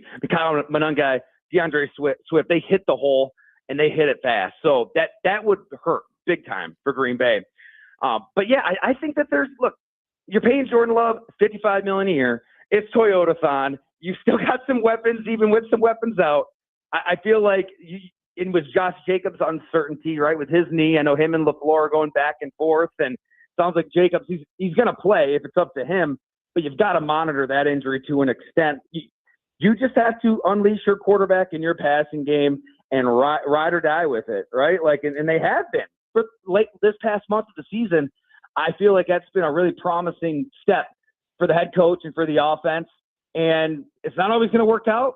He underthrows the deep ball to Christian Watson just a bit, and there's a missed block that kind of hurries the throw, changes the throw, and Surtain makes a great play. That's going to happen. But I love the play call, right? Like, you got a chance to go up 30-14 on the road at Mile High. Take it. Go for the jugular. I thought that was just a really good sign for just the ethos of the team and this head coach and this quarterback. So, you know what? You just hope that Jordan Love and Christian Watson can connect on those plays more than it ends up in an interception. I'll take that play every time. My take on that throw to Watson that got Watson hurt and Surtain got the interception was That's like an NBA player being in the zone. Like Bobby Portis hits 3 or 4 shots in a row, and then he's just going to fire from wherever because he feels like he can't miss anymore. I felt like that's what it was, because if you remember right before that happened, there was the Go Pack, Go chant going on in Denver. I mean, they were feeling themselves. Everything Love was throwing up was being caught. I felt like that was a heat check throw almost. It was. No, you're right. And I'm all about the heat check, right? Like, don't play scared. Don't coach scared. Go for it. Yeah, no doubt. Tucker Kraft goes down with that injury, and I think there was some concern about this offense. Then Jaden Reed comes back, and now there's a whole new element to this offense. However, Luke Musgrave, who I know, as soon as he gets touched by a feather, he falls down. I get it, but he has allowed them to stretch the field still, even though Tucker Kraft hasn't been out there. What about Matthew Golden, too? Who? Right? We had a Matthew Golden appearance. You're right. He's got speed. Watson's got speed. Musgrave has, I mean, if you were to build a tight end in a lab, it would look like him. There's enough there. Like, I get it. Micah Parsons is one of the 5, maybe one of the 3 best defensive players in the sport. He's changed everything. He was worth all the draft capital. Yep. He's worth the contract. But it's still an offensive game. It's still a quarterback-driven game, and you've got the better quarterback in this game. You've got to somehow turn this into a game between the quarterbacks, because the Bears – look, Ben Johnson should be up for Coach of the Year. He's been marvelous this season with how they have leaned into what they do best, those 3 new interior linemen. They run the ball early. They run the ball often. You know, I watched every Bears game. They never really get into a rhythm passing the ball, and that's just not who they are. It's not who Caleb Williams is. He's at his best when he can get outside of the pocket, and you had to chase him around, and he had the throw he did to DJ Moore last week, one of the best throws all season long. And he's not turning it over. So those are all really good things, and they take the ball away on defense. But when it comes to just a modern passing game, that they don't have it. And I think you can hear it in Ben Johnson's voice each week. It frustrates them to an extent. They're winning, so there's only so much you can really say. And it's just about winning. That's the bottom line. But I think if you can turn it into that kind of game, put points on the board early, keep the pressure on, force the Bears to throw the ball, you win this game if you're Green Bay, and you win the division. Tyler Dunne, golongtd.com. Follow him on X at Ty Dunne. Who are your 2 favorites out of both conferences right now? And then give me a sleeper in each conference. Ooh, okay. Favorites? Man. AFC, I live here in Buffalo. Josh Allen's coming on. The way that he erased that 21-0 deficit was unbelievable. But I also was in Houston last week, and that Houston Texans defense has a chance to be one of the best in our lifetime. I mean, it is a nasty, cutthroat, old-school group that wants to hurt you. And now C.J. Stroud is gaining some confidence. Their line isn't very good. That's a problem. But give me the Texans out of the AFC. I think that we're looking at a special defense there. Dark horse in the AFC. Whew, I mean, maybe that would be a dark horse, but I still wouldn't discount Josh Allen, even on the road where they're not as good. He's playing on a different level right now. And then over in the NFC, the favorite, it's the team that nobody cares about. They don't have any fans, but it's probably the Rams. Does anybody in LA even care about the Rams? I'm not sure. Probably not, but that Devontae injury, man, like if that hamstring is bad, and he can't go in the postseason, that's going to be a big problem. It's a good point. I mean, he's been so good in the red zone. He's lost some separation, some speed, but man, Puka Nacua, some of those plays he was making against the Lions and Colby Parkinson, I think they can still piece something together there. I mean, what a huge game Thursday between them and Seattle. I'd still take Stafford over Sam Darnold. As much as we all love Darnold and what he's done, I feel like there's still that old quarterback in him, seeing ghosts who might throw 4 picks any given night. So I like the Rams there, and we got to go with the Packers as a dark horse. I mean, I don't get it. All the obituaries being written this week, it seems like it's just this is a team that's just being taken out to the pasture. I don't know, man. Like, I feel like you just have to change things up on defense. You've got the quarterback, you've got the weapons, and that can be enough to win 3 games in January to get to the Super Bowl. It's going to be the Undertaker meme rising from a casket. That's what it's going to be if the Packers figure this one out at the end. He is Tyler Dunne, golongtd.com. Follow him on X at Ty Dunne. Tell everybody what to find at your beautiful website. Hey, I appreciate that. Yep, it's just golongtd.com on the Substack app. We've got the podcast with Bob up. I also have Jim Onis. He was a scout for the Eagles, the Saints, the Bills. We do a show each week. that's up there, and we'll have a pretty big story dropping either Friday or Saturday on a Bills player here who guides you through the wonderful world of psychedelics. It was quite the conversation. Excuse me. Say that again. You said psychedelics? Well, hey, I know everybody like to poke fun at Aaron Rodgers with the ayahuasca. I'm kind of feeling a little ayahuasca myself. I told my wife we got to book a trip to Costa Rica, go on one of these retreats. No, I pass. I'm out. I love you, but I am not doing that. Tyler Dunne, golongtd.com. Check it out today. Go check out him and Bob McGinn. Thank you so much for coming on, man. I appreciate it. Thank you, Sparky. Anytime. Take care. There he is, Tyler Dunne. golongtd.com on Twitter at Ty Dunne, joining us on the guest hotline, powered by Gruber Law. One call, that's all. Coming up next, Charlie's Sounds of the Day. Looking forward to hearing from that. Don't forget, Potawatomi is the place you want to go to get that free shuttle to and from Bucks home games at Fiserv Forum, right? Shuttles start leaving within an hour and 15 minutes of first tip, and they start returning starting in the third quarter. Now, the parking garage at the Potawatomi Casino Hotel is free, covered from some of the elements, so your car won't be filled with snow and so forth if it snows out when you go over to the game. Also, you don't have to pay those outrageous parking prices that are downtown when you go see an event downtown, so that's also a good thing. Now, there is a catch. There's always a catch, right?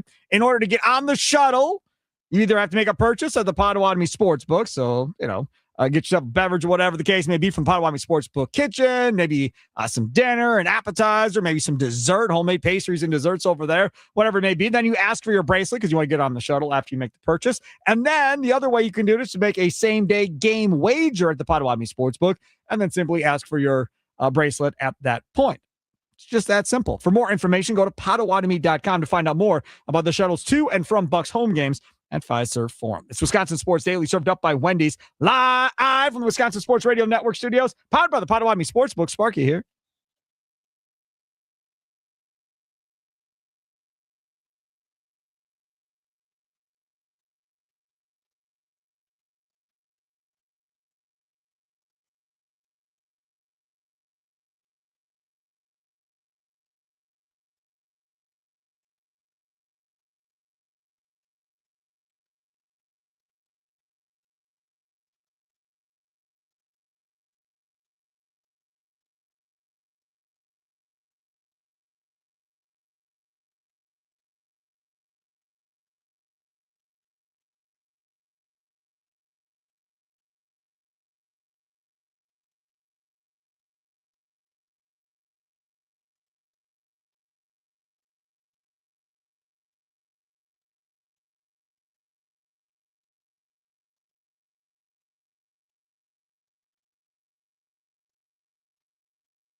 Wisconsin Sports Daily, served up by Wendy's. Sparky here, Charlie Usen over there. This Friday, Brat Bowl 3. Ziegler Subaru of Kenosha presents Brat Bowl 3 at the world-famous Brat Stop in Kenosha, an all-day live event starting at 9 a.m. with 670 The Score out of Chicago and Wisconsin Sports Radio Network featuring all your favorite on-air personalities. Plus, and bring your new or gently used coats to donate to Ziegler Subaru of Kenosha's annual coat drive. It's Brat Bowl 3 this Friday, starting at 9 a.m. at the iconic Brat Stop in Kenosha. Brought to you by Ziegler Subaru of Kenosha. For a great experience, visit ZieglerKenoshaSubaru.com and by Siding Unlimited. Visit SidingUnlimited.com for their honest price guarantee. So you're going to have all the Score personalities from down in Chicago on the stage doing their shows. You'll have all of the personalities for 9 to noon with Kuhn. Rami Makloff will be there. John has to travel and so forth with the Packers, so he can't make it. But 9 to noon there. Noon to 2, Thunder will be there for the Mason Crosby show. And then I'll be there along with Charlie Usen. So you'll be able to get his autograph coming up. And you're going to get a haircut and the whole deal and all of that. Tomorrow morning, that's my plan. Really? Yep. So we're going to get to see the new dude tomorrow afternoon. That's the plan. And I'm not going to be here. Plan. Right, and I'm not going to be here, so Tommy will get to see it. I'm going to have to figure out a way to sneak a look at the live stream to see what that haircut looks like. We're on video. Unless I decide not to be on video that day, Sparky. Maybe I want to go rogue. I don't think that's the thing with you. Oh, I don't think so at all. All right, let's get to this. 1, 2, 3. What sound clips will Chicago Charlie pick today for Sparky? Will Sparky become enraged? Will laughter ensue? It's time for Charlie's Sound of the Day. It's Wisconsin Sports Daily, served up by Wendy's on the Wisconsin Sports Radio Network. Okay, here we go. Let's get to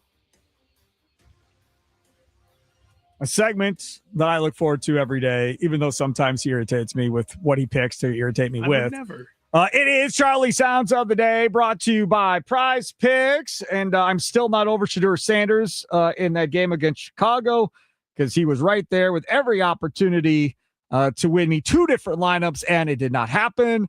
So not happy with everybody involved. This segment is brought to you by Prize Picks. Holiday season, best time of year for sports, bowl games, basketball matchups, playoff pushes, all happening at once. And while you and I are out here making decisions every day, what gifts to buy, what to eat, which games to watch, there's one place where it feels good to be right. Prize Picks. Now, all kinds of cool things at Prize Picks, right? It's daily fantasy, more or less, on 2 or more daily stat projections set up by Prize Picks. If you like a sport, more than likely, they have the sport. Prize Picks now offers stacks, meaning you can pick the same player up to 3 times in the same lineup. So maybe you want to go more on Jordan Love, passing yards, touchdowns, maybe rushing yards too. Now you can pick all of them in the same lineup only on Prize Picks. Plus, Prize Picks puts their users first, so all withdrawals are fast and secure. Prize Picks accepts most major payment methods, making deposits into your account quick and easy this sports season. Download the Prize Picks app today and use code SPARKY to get $50 in lineups after you play your first $5 lineup. That's code SPARKY to get $50 in lineups after you play your first $5 lineup. Prize Picks. It's good to be right. Must be present in certain states. Visit prizepicks.com for details. And I'm telling you, for $5, if you play $5 lineups, they give you 50. That means you can play 11 times on $5. Even if you've never done it, why not try it? It could be fun here over the next month or however long it takes you to play 11 lineups. Charlie Usen, where to first? All right. So first up here, this is one that me and you both agreed was a clip that we needed to play all of the 3 minutes and 45 seconds of. So I have a little bit of a jumbo clip. This is Mizzou head coach Eli Drinkowitz discussing the state of college football and NIL right now. There's a lot of coaches discussing it and frustrated, in my opinion. And I understand the national sentiment because of the salary ranges of head coaches that it feels like we're complaining, but we're really not. We're trying to sound warning bells, and that's what I believe we're all trying to do. Is that there's a warning that the system that we're in is really sick right now, and college football is sick, and not in a. It's just there's showing signs of this thing really cracking moving forward. And we need to get something under control. And the SCORE Act was something that it looked like it was going to be a step in a direction. There is no perfect solution, but we have to get some sort of steps moving in that direction. I think we're all weighted with, is it bated breath, the saying, trying to wait on what's going to happen with this fifth-year lawsuit in Nashville, where you could have a flurry of fifth-year guys now being eligible, and that would just throw a completely new wrinkle in the system. Tampering is at, the highest levels. There is no such thing as tampering. It's just because there's nobody that's been punished for tampering. And so everybody on my roster is being called. I had a dad call me and say that, and I called the head coaches at their schools, that this school and this school and this school called, and they are offering this much money. And, it's you're putting a lot of pressure on young men. We're paying them as 1099 employees a lot of money. We're not offering any type of retirement. We're not offering any type of health benefits. And we've worked around the system and then tried to create that as the system, instead of creating a functioning way of moving forward and making sure that it works for everybody. And whether that's collective bargaining, whether that's making them employees, whether that's antitrust legislation that protects everybody, the commissioner or the SEC or the NCAA from lawsuits, something needs to be done. Because, again, TV viewership may be at an all-time high, and that's awesome. And gambling on sports may be at an all-time high, and that's great. I got no problem with that. But what about the well-being of the student athlete? What about graduation rates? What about tax implications? What about handling and understanding financial literacy? What is their life going to look like after 5 years of college athletics? Is it going to be better because they participated in college athletics, or could they be in a tougher situation? And, that a lot of us got into college athletics because we wanted to help young men grow and develop. And I think we're still doing that mission, but it's getting really hard because you used to talk about, Coach Saban used to talk about all the time, creating value for yourself. And when he talked about it, he wasn't just talking about value for the NFL. He was talking about creating value for yourself with a college degree. And we've lost that aspect of it. And these guys are going to create tremendous value for themselves playing the game of football. And that's awesome. And I love that these guys are getting paid. I love that last week these guys with their own money went out and bought gifts for Coyote Hill. I love that. That's awesome. But my job also is to look at them in 3 or 4 years down the road, and how many of them are in a better position because they played football if they've transferred 4 times. And that's just the system that we've created. Not all freedom is good freedom. It was so well done. And there's so many things in there that you could pick apart and talk about individually as topics and so forth. And maybe once football gets done, we can go back into this and dive and pull it apart and so forth. And yes, the system is broke. I agree. You want to know what else? It's a me society, man. That's it. End of story. It's a me society. People want to get paid now. They don't want to wait. They want to get what they get. I hear stories all the time. People coming out of college and they want to be making 6 figures right out of college. I got a college degree. I was promised I was going to make this in my career. Well, yeah, but that's not how this works. You're going to have to climb the ladder at wherever you go. And I'm not talking about radio because, no, it's not happening radio. But we're talking about other aspects of life, whether it's going to go into accounting or be a lawyer or whatever. Like, there is a process, a step-by-step process of how you get there. And now with the NIL money, well, I can get this much. Sweet. Okay, I'll go to Wisconsin. Oh, wait, Alabama's offering me twice as much? Cool, I'm out. Oh, wait, it's year 3. Now I'm going to get this much? Year 4? Oh, wait, I have a 5th year of eligibility? Okay, now I'm going to go get this much. And now after 5 years, you may have pulled in $10, $12 million in NIL money. You don't need to play in the National Football League. Not to the coach's point of, what are you going to do with it? Are you going to know what to do with it? Have you learned anything along the way other than just knowing how to play football really well? That's where the concern comes from him. And I don't think you're going to change that. I really don't, because money talks in this society, and that's what drives everything. And it's not even just like kids jumping from school to school for 4 years. It's you got guys who are in college for 7 years taking up spots because they can only make money that way. They don't know how they're going to do it afterwards because they're not paying attention in school. They're not learning these skills. It's really just a weird place to be right now. And with that, the University of Wisconsin Athletic Department and Learfield Badger Sports Properties announced today the creation of Badger Athlete Partners, an initiative designed to enhance support and streamline name, image, likeness revenue generation for Badger student athletes. So the expansive Badger Athlete Partners NIL team, supported by Learfield Impact NIL Services, will help drive student-athlete recruiting and retention and deliver value for brand partner marketing, said Chris McIntosh, the athletic director. Badger Athlete Partners is the next iteration of our existing NIL and brand infrastructure, further scaling opportunities for Badger student athletes and delivering on the needs of our valued brand partners. This is an exciting step as it creates a large and scalable ecosystem that helps drive recruitment and retention across all sports. It says Badger Athlete Partners will include 5 additional dedicated NIL positions supporting Wisconsin student athletes with comprehensive efforts in 3 key areas: deal facilitation and management, content creation, and storytelling. So this is how they get to that next deal, how they make more money for these kids. We'll see if it works. That apparently was what they've been working on. So now let's see if it works, Charlie. All right, what else you got? All right, next up here, we're going to head over to the Dan Patrick Show, where Robert Griffin III, former NFL quarterback who knows a thing or two about tearing and recovering from an ACL, discussed how Micah Parsons and Pat Mahomes should go about coming back from their respective ACL injuries. If I can get it to play here. Number one advice I would give to Micah Parsons and Patrick Mahomes right now is to not play next year. And it's because of when they got hurt. They both got hurt in December. You know, you look at these injuries and we've seen guys come back in 6 months, 8 months, 9 months. And it would be 9 months for both of them if they were ready to go week 1. But you don't really feel like yourself until about 15 months after the injury. And some guys will even tell you, hey, it took me 24 months to truly feel like myself again. And don't get me wrong, 80% of Micah Parsons is better than dang near almost every pass rusher in the NFL. 80% of Patrick Mahomes is better than almost every quarterback in the NFL. But I look at it from a standpoint because of my own experience. And these guys aren't me. But I tore my ACL and my LCL, the same injury that Patrick Mahomes has right now.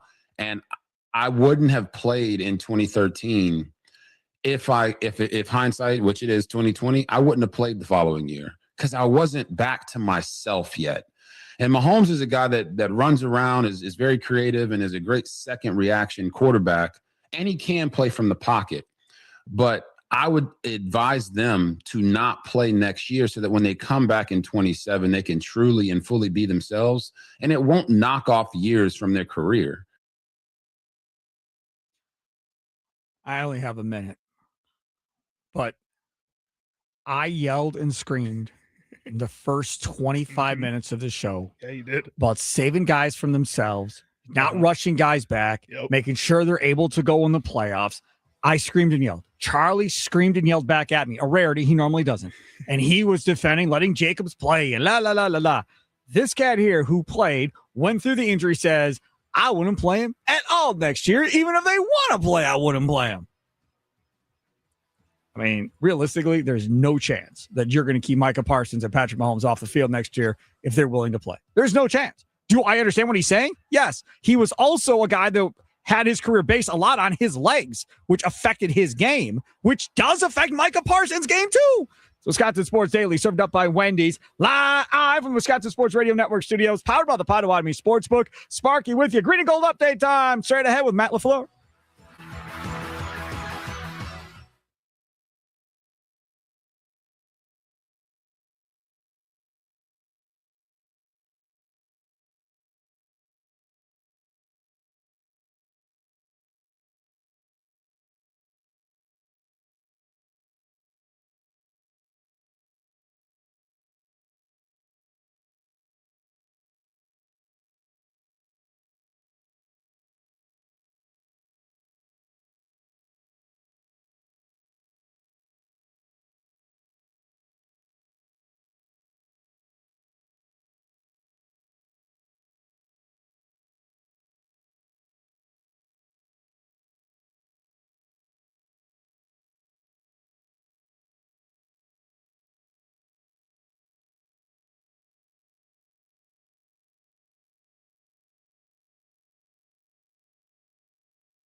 Some shows talk about one team.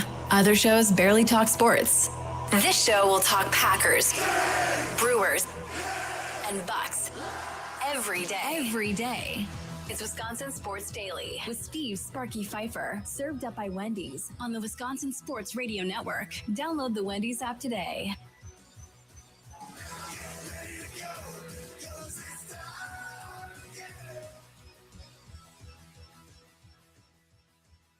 Welcome in. It is Wisconsin Sports Daily. Served up by Wendy. Sparky here. Charlie using over there. We are broadcasting live from the Wisconsin Sports Radio Network studios, powered by the Potawatomi Sportsbook. Sparky here. Charlie using over there. Thanks for tuning in today. We will hear from Matt LaFleur coming up here momentarily. Also, I want to jump into some more Packers conversation after that and talk about why apparently there seems to be concern from people that say, well, the defense is sunk without Micah Parsons, knowing that this defense was the top 6 defense last year without Micah Parsons. And again, yes, you had Kenny Clark, you had Jair, but Jair was hurt all year, so that really doesn't count. So yes, I mean, there was a little bit different parts between the two, but for the most part, it's relatively the same as it was last year, this year. Now for the next 3 weeks and through the playoffs for Micah Parsons, Packers officially put him, by the way, on the injured reserve today, that being Micah Parsons. So we'll talk about the difference there and why there is such a gigantic reaction to it. I have my thoughts. Charlie has his thoughts. So we'll get to all of that. But now we got to get to this right here. It's time for your green and gold update on Wisconsin Sports Daily, powered by the Potawatomi Sportsbook on the Wisconsin Sports Radio Network with Steve Sparky Pfeiffer. All right, let's get to it. So today is a day where everybody talks, Charlie, right? For the most part? Yeah, for the most part. Which is nice when everybody talks. I always prefer to hear from Jeff Hafley. That would always be my choice of how we go about doing this. But Matt LaFleur is still fine. I'm okay. He's easier to get earlier in the day. Jeff Hafley kind of cuts it close later on right, the show. During our show, right. They should just lead with Hafley. They should. I mean, really, if you just listen to Charlie, we're on at WNFL 99.7 FM in Green Bay. If y'all just listen to Charlie, go look at your YouTube views on the Hafley presser versus everybody else. He's doubling up your numbers. He kills them every time. Lead with the star earlier in the day so people can hear from him throughout the day on all the sports songs. If you compare him and Rich Bisaccia, it's pretty drastic how bad the view counts are.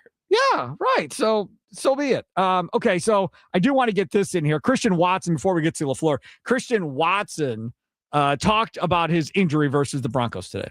You know, we're at the point of the season where you gotta fight through some stuff, so should be good. Was it just from how Surtain landed on you, or was it how you hit the ground?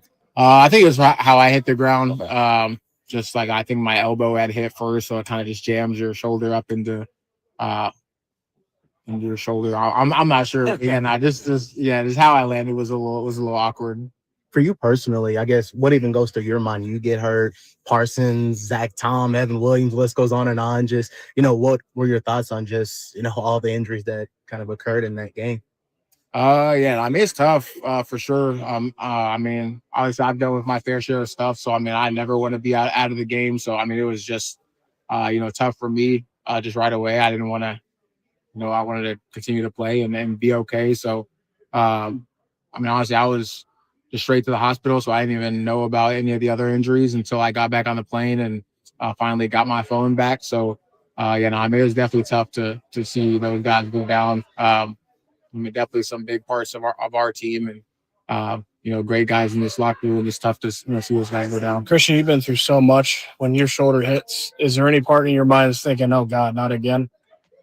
I mean, a little bit. But, I mean, honestly, I'm just kind of, focused on, what's at hand. I kind of got a good, feel for where it's going to be once things kind of settle down. It's been a couple hours. And, I mean, I think I'll be all right in the long run. So, I mean, yeah, definitely right away, don't want to be dealing with this right now.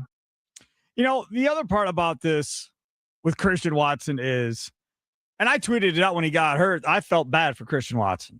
I was like, man, this dude is so good, and he cannot stay healthy, man. And then his dad is just beyond mad and irate on social media, going back and forth with people on social media. I will say this. There is no chance in the world I would be on social media if I was a parent of a kid who was playing any type of sport or was even a public figure of any kind. Like if my kid was a politician, nope, not going to be on social media. If my kid was an actor or an actress, nope, not going to be on social media. If they are a professional athlete or something, nope, not going to be on social media. It does you no good because everybody's going to hate on something. So no matter who your kid is, it's never going to be all yay.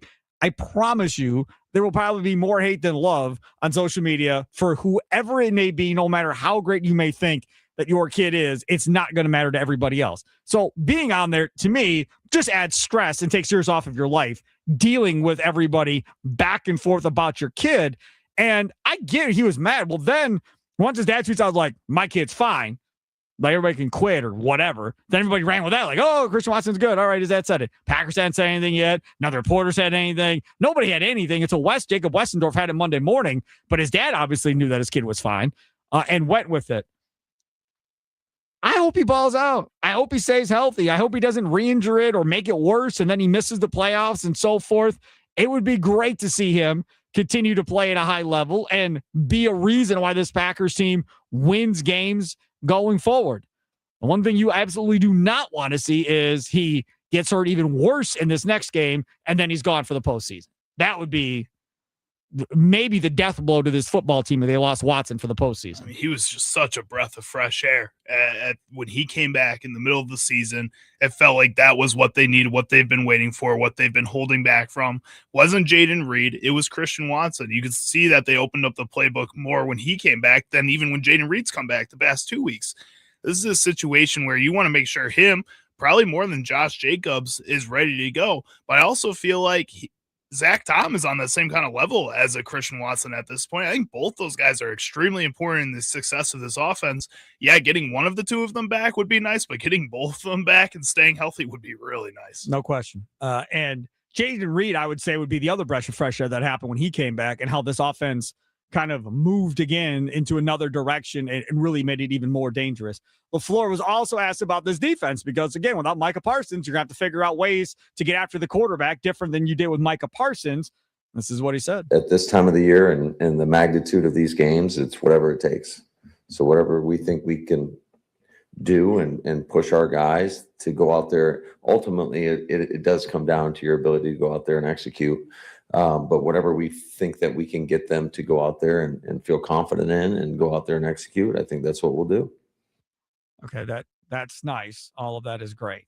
The key is going to be, will any of these guys step up? To me, that's the answer. That's what I would have said if I was Matt LaFleur. Hey, man, we could change the scheme and everything else, but eventually, like Charlie says, win your one-on-one. Like if you're up front, win your one-on-one. If you win your one-on-one, somebody's going to get to the quarterback. If 2 of your 4 win your one-on-one, providing Gary still gets double teamed, then 1 or 2 of you just win your job, do your job, and get back there. That's great. If you're blitzing, blow up that running back that's trying to stop you and get to the quarterback. Those are the type of things that have to happen. Guys have to perform better than they've performed to this point this year without Micah Parsons. Now, how many of these guys have another level to go to? How many of these guys can play at another level? I don't know. In basketball, you hear all the time, well, when it's playoff time, LeBron's teams, they'll just turn on the switch and then it's over, right? It's going to be over. Steph Curry's teams, well, it's playoff time, they turn on the switch and it's going to be over. I don't know how many of these guys on defense have a switch to flip to get themselves to that next level. I mean, sometimes you see Isaiah McDuffie do it in the linebacker role. I think he's a guy who flips on that switch a lot whenever he's given that opportunity to be a starter. At Jaron Cooper, I feel like what we've seen from him is that he is what he is. I don't know if he really has a switch to flip. He just keeps going 100 miles per hour. All in mode. Gets him in trouble sometimes, but most of the time it works out. Quay Walker's kind of the same way. That defensive line group, you just haven't had the opportunity to see a lot of those guys do that. Rashawn Gary sometimes, but that's like half a season. And then the second half of the season, you're like, all right, well, I know what happened the first half, so I know what's going to happen this half. Right. It's really only Micah Parsons, that feels like throughout this season in that front seven that's had that consistent switch where like if he wants to, he can sack the quarterback 100 times in that game, or if he needs to, he can sack a quarterback 100 times. He's yeah. been the closer at the end. Big third down situations at the end of games. What happens? He gets the sack or he forces the quarterback into a mistake. You've had that all year long. Now you're not going to have that. And it's really hard to get a guy to be able to just to be that randomly. And again, you don't need him to be the skill level of Micah Parsons, but you need him to have that kind of just impact where they need to double team somebody for a quarter at least of this game. If you go back to the moment where Kevin Green, when he was the outside linebackers coach for the Packers, and him and Clay Matthews are mic'd up, and you hear him go, all right, this is your moment. This is your moment. Go do it. This is your moment. Go do it. And boom, he makes an impact play right after that. Right. So who is that guy that's going to do that when you need that to be done off this defense? I think part of it is you talking about Kevin Green putting Clay Matthews into that position. He knows that's going to be his moment because he knows what play the other team is running. He knows what play they're running, and that they have a good plan that this should work if Clay Matthews does his job.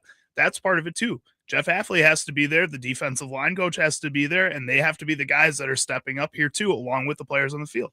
We talk about Micah Parsons being lost. We talk about what injuries will possibly hamper this offense. Again, no Jacobs practicing today. Watson did get out there and practice, so that's obviously a good sign for this weekend on Saturday. Don't forget Green Bay football post-game show powered by Lakeland University immediately following Packers and Bears Saturday night with Tommy Wirtz and myself. Looking forward, hopefully, to talking about a victory after that one. The other thing that we also should talk about that we haven't as much, penalties, man. How many dumb penalties has been going on with this football team? It happened again this weekend. Just stupid penalties that should not be happening that are costing you first downs and costing you situations. That is something that has to be addressed and changed. Matt LaFleur on that. I mean, I take those ones personal because we can't allow football is a game of emotion, but you can't allow the emotion of the game to put you in a spot where you go out and do something that costs the team. So, I get it. We had two, I believe, right? Right. Yeah, I know the bowler had the late hit. And I think that was just that was one of those plays where I think it was more or less the position the player was in. You can't dump a guy when his feet are off the ground. I didn't think it was like a crazy egregious penalty. I was disappointed with the JJ penalty.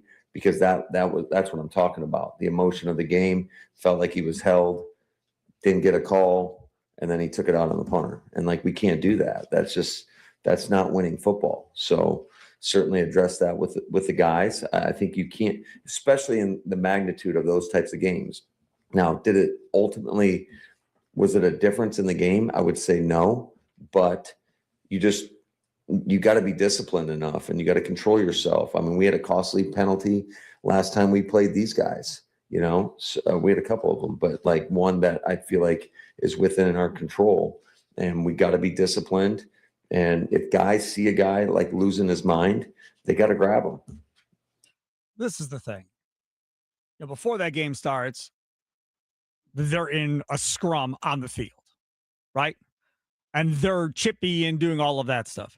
Now, darn right well, when that game gets going, some are going to be able to control it. Some are going to be instigators looking for the other guy to make a dumb move to get a flag.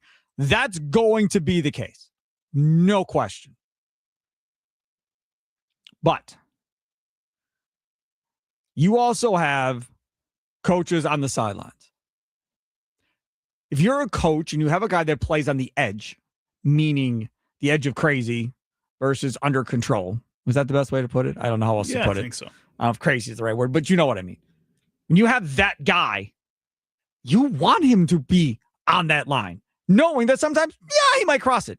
But a lot of times that over-aggressiveness, that angry mentality, whatever you want to say it is, benefits that player and benefits you by playing that way. And sometimes you just eat the fact of, sometimes we're going to give up 15 yards. You can do something stupid. But at the end of the day, the positives are going to outweigh the negatives.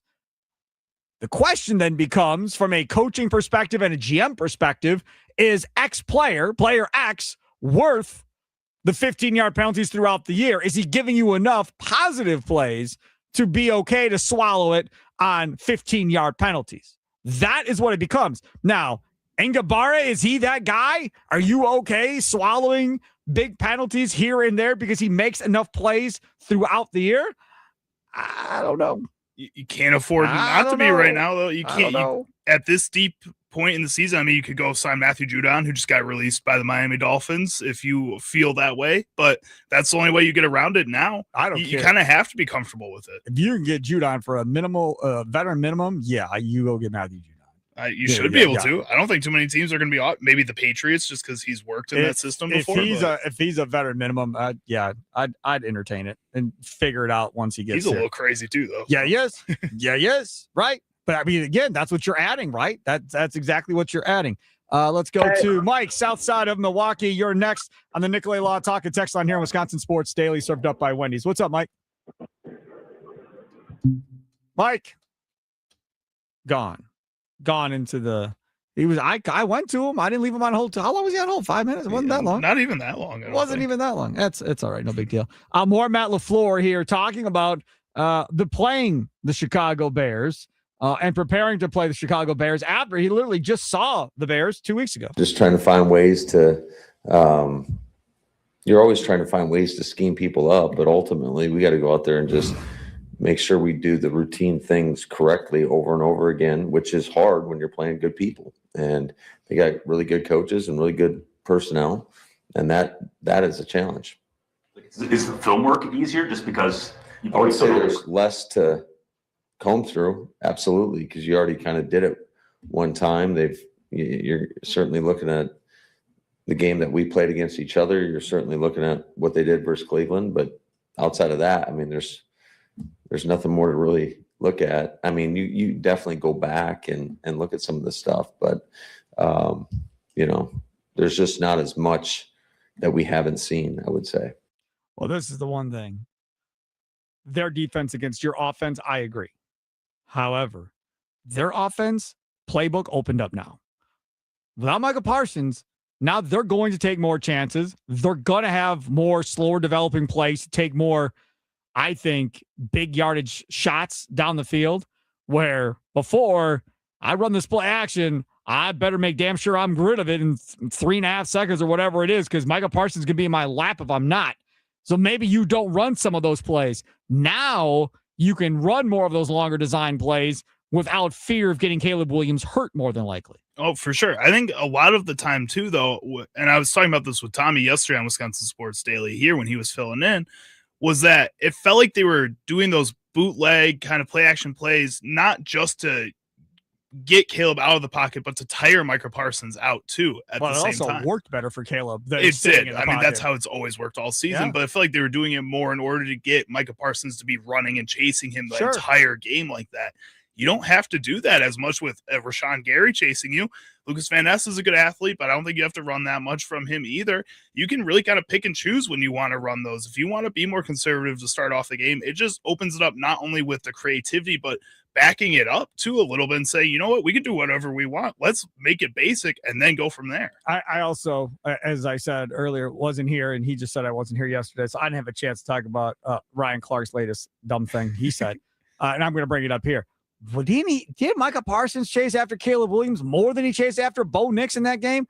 I feel like he was running after Caleb Williams a hell of a lot more in 4 quarters of action than he was running after Bo Nix in that game. Well, and yesterday during 9 to Noon with John Kuhn was talking about that too. He said everything that Ryan Clark said in that clip was right, except for the fact that Bo Nix was the one that got him injured.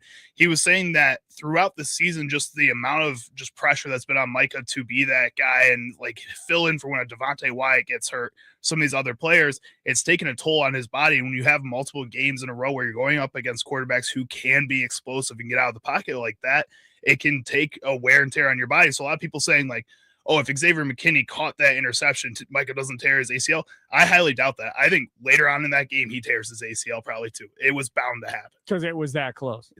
And he's going 100 miles per hour at a higher athletic ability than anybody else on the field. It's going to take a toll on the body. So then he wasn't worth the money. I think he's worth the money for sure. When he's on the field, he's a beast. Right. But if you're saying this is going to happen And because that's just Packers got to get creative with some other guys in the field and some kind of other pass rush. You're just not seeing it when Rashawn Gary hasn't had a sack in 7 weeks. It's kind of hard to see that. Well, Rashawn Gary's not him. I mean, he's not Micah Parsons. Micah Parsons. I think that's where the money's in the wrong Micah place. Micah Parsons is a Hall of Famer. Rashawn Gary's not even a Pro Bowler most years. Well, you need somebody who can be a kind of a Pro Bowler sometimes and get 8 sacks, and again, be somebody else who they can put into that position. A lot of people have been talking about, and Tommy was talking about this too, putting Adrian Cooper into more of a position where he blitzes more. I said that on Monday. Should have started doing that at the beginning of the season, though, if you felt like that, if you felt like Micah was taking too much of a toll at points. Well, the reason they didn't do it is because they're paying him $50-some million and they expect him to go be the guy. But he can do that in a straight up pass rush is my point, is that you can have him be the guy still there too, but be creative with other guys and have other guys take some of that toll of these more difficult creative plays sometimes when you need Micah to take a rest. Rashawn Gary next year, $28 million cap hit. Yeah, that's where the money's wrong. Dead cap money is $17 million. Rashawn Gary, age 30 season, 27. I don't think he'll play this year. But in 2027, $31 million cap hit with a dead cap number of only 8.5. So I would guess 26 is his last year, especially with Micah Parsons potentially not being Micah Parsons for a majority of next year as he recovers from that ACL injury. You keep him for one more year, and then in 27, you probably cut bait and then use that cap money somewhere else. Micah was worth the trade and the contract extension. It's all the other guys that aren't living up that you are paying a lot of money to. Like we said, Rashawn Gary's, the Nate Hobbs, the Aaron Banks, Elton Jenkins that aren't on the field half of the season or more than that. Those guys need to step up. Ziggy messages into the Nicolay Law Talking text line. You can as well, 414-677-1250. Are our defensive backs going to flip a switch and start catching balls? Hope and a prayer. Xavier McKinney clearly can catch balls. He caught them last year. That Denver game, yeah. Again, if he catches one of them, they probably win the football game. But either way, so yes, that's what's going to have to change, which is if you're not going to be able to get after the quarterback consistently anymore, and you're going to rely on your corners, and you're going to play zone and try and keep everything in front of you and make guys drive 15 to 17-yard plays down the field, I'm guessing that's what Hafley is planning on doing. If that's going to be the game plan, cool. But when a quarterback misses and your guy is there, you have to catch the ball. If you're a corner, you dive in front of the wide receiver, the ball better not go through your hands, and that guy's off to the races behind you because you miss it. Like, that is something you didn't have to worry about necessarily as much this year, even though it's been a talking point. We've all talked about how much their turnovers are down from last year. We've talked about it all year. Now, in order for this to work, in order for them to make a run, they have to start turning over the ball at a much higher clip. If they do that, like the Bears have been doing all year, then they are going to be a problem for everybody still going forward, even without Micah Parsons, providing Watson and Jacobs can stay on the field on the offensive side of the ball. The way to be a contender this year in the NFL is to be explosive on one side of the ball or the other. It's one or the other. All these other great teams, the Rams, just score every time they have the ball on offense. Their defense has been kind of pretty bad this season comparatively. So this is a situation where the Packers have to show, you know what, even without Micah Parsons, we can still rely on this defense to do their job, and our offense will be consistent enough moving forward here. I want to get one more in here, just one more, because we are at the Brat Stop, Brat Bowl 3, coming up on Friday, the 670. The Score is broadcasting there from 9 a.m. to 5 p.m. We're there 9 to noon with John Kuhn and Rami Makloff. Rami will be out there. John has to travel with the team. He'll be on the show, but he can't get down there necessarily for that and still get his Packer responsibilities in. And then noon to 2, the Mason Crosby show with Mitch Thunder Nellis. Thunder will be out there. They're going to have Randall Cobb on the show at 1 o'clock on Friday. Fun. Yes, that's very fun. So looking forward to hearing Randall Cobb on Friday. This show will be out there. Charlie Usen and myself will have Frank Winters on, the old Packer Center. He'll join us, as well as good old buddy Mike Wall will join us too on Friday. And looking forward to having both those guys on the show. And you know how it is on Fridays, Charlie. Our show is packed with guests on Fridays. Ryan Wood, Joe Bartle, we got Austin Herdina. Yeah. It's going to be a great show. It's a packed show. And they're going to be former Bear players walking around out there at the Brat Stop, so we'll probably grab one of them maybe. They're still hanging around during our afternoon show. We'll probably get one of the Score personalities to come hang out with us. So it's going to be a lot of fun. Do the Bears players like you because you've never been in their market? You haven't made fun of them before enough? Yeah. They don't know me. No, I'm just saying we can't get Wisconsin athletes because Sparky burns bridges, man. No, but I mean, the Bears players, they don't know who I am. It does not matter. Take a quick time out. Come back on the other side. Why do you think there's so much concern surrounding the Packers this year without Micah Parsons for the rest of the way, considering they were like top 6 last year without Micah Parsons. We'll do that next. Nikolai Law talking text line 414-677-1250, 414-677-1250. It's Wisconsin Sports Daily, served up by Wendy's, live from Wisconsin Sports Radio Network studios, powered by the Potawatomi Sportsbook. And don't forget, when the Bucks win, you win at Wendy's. After every Bucks win, stop by any participating Wisconsin Wendy's for a free small vanilla or chocolate frosty classic. No purchase necessary. This offer is only good for 24 hours after a win, so act fast. Get that free small frosty classic at Wendy's.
Well, I think it's just the quality of opponent that we're going against. I mean, saw him 2 weeks ago, saw what type of game it was. Went right down to the end, obviously.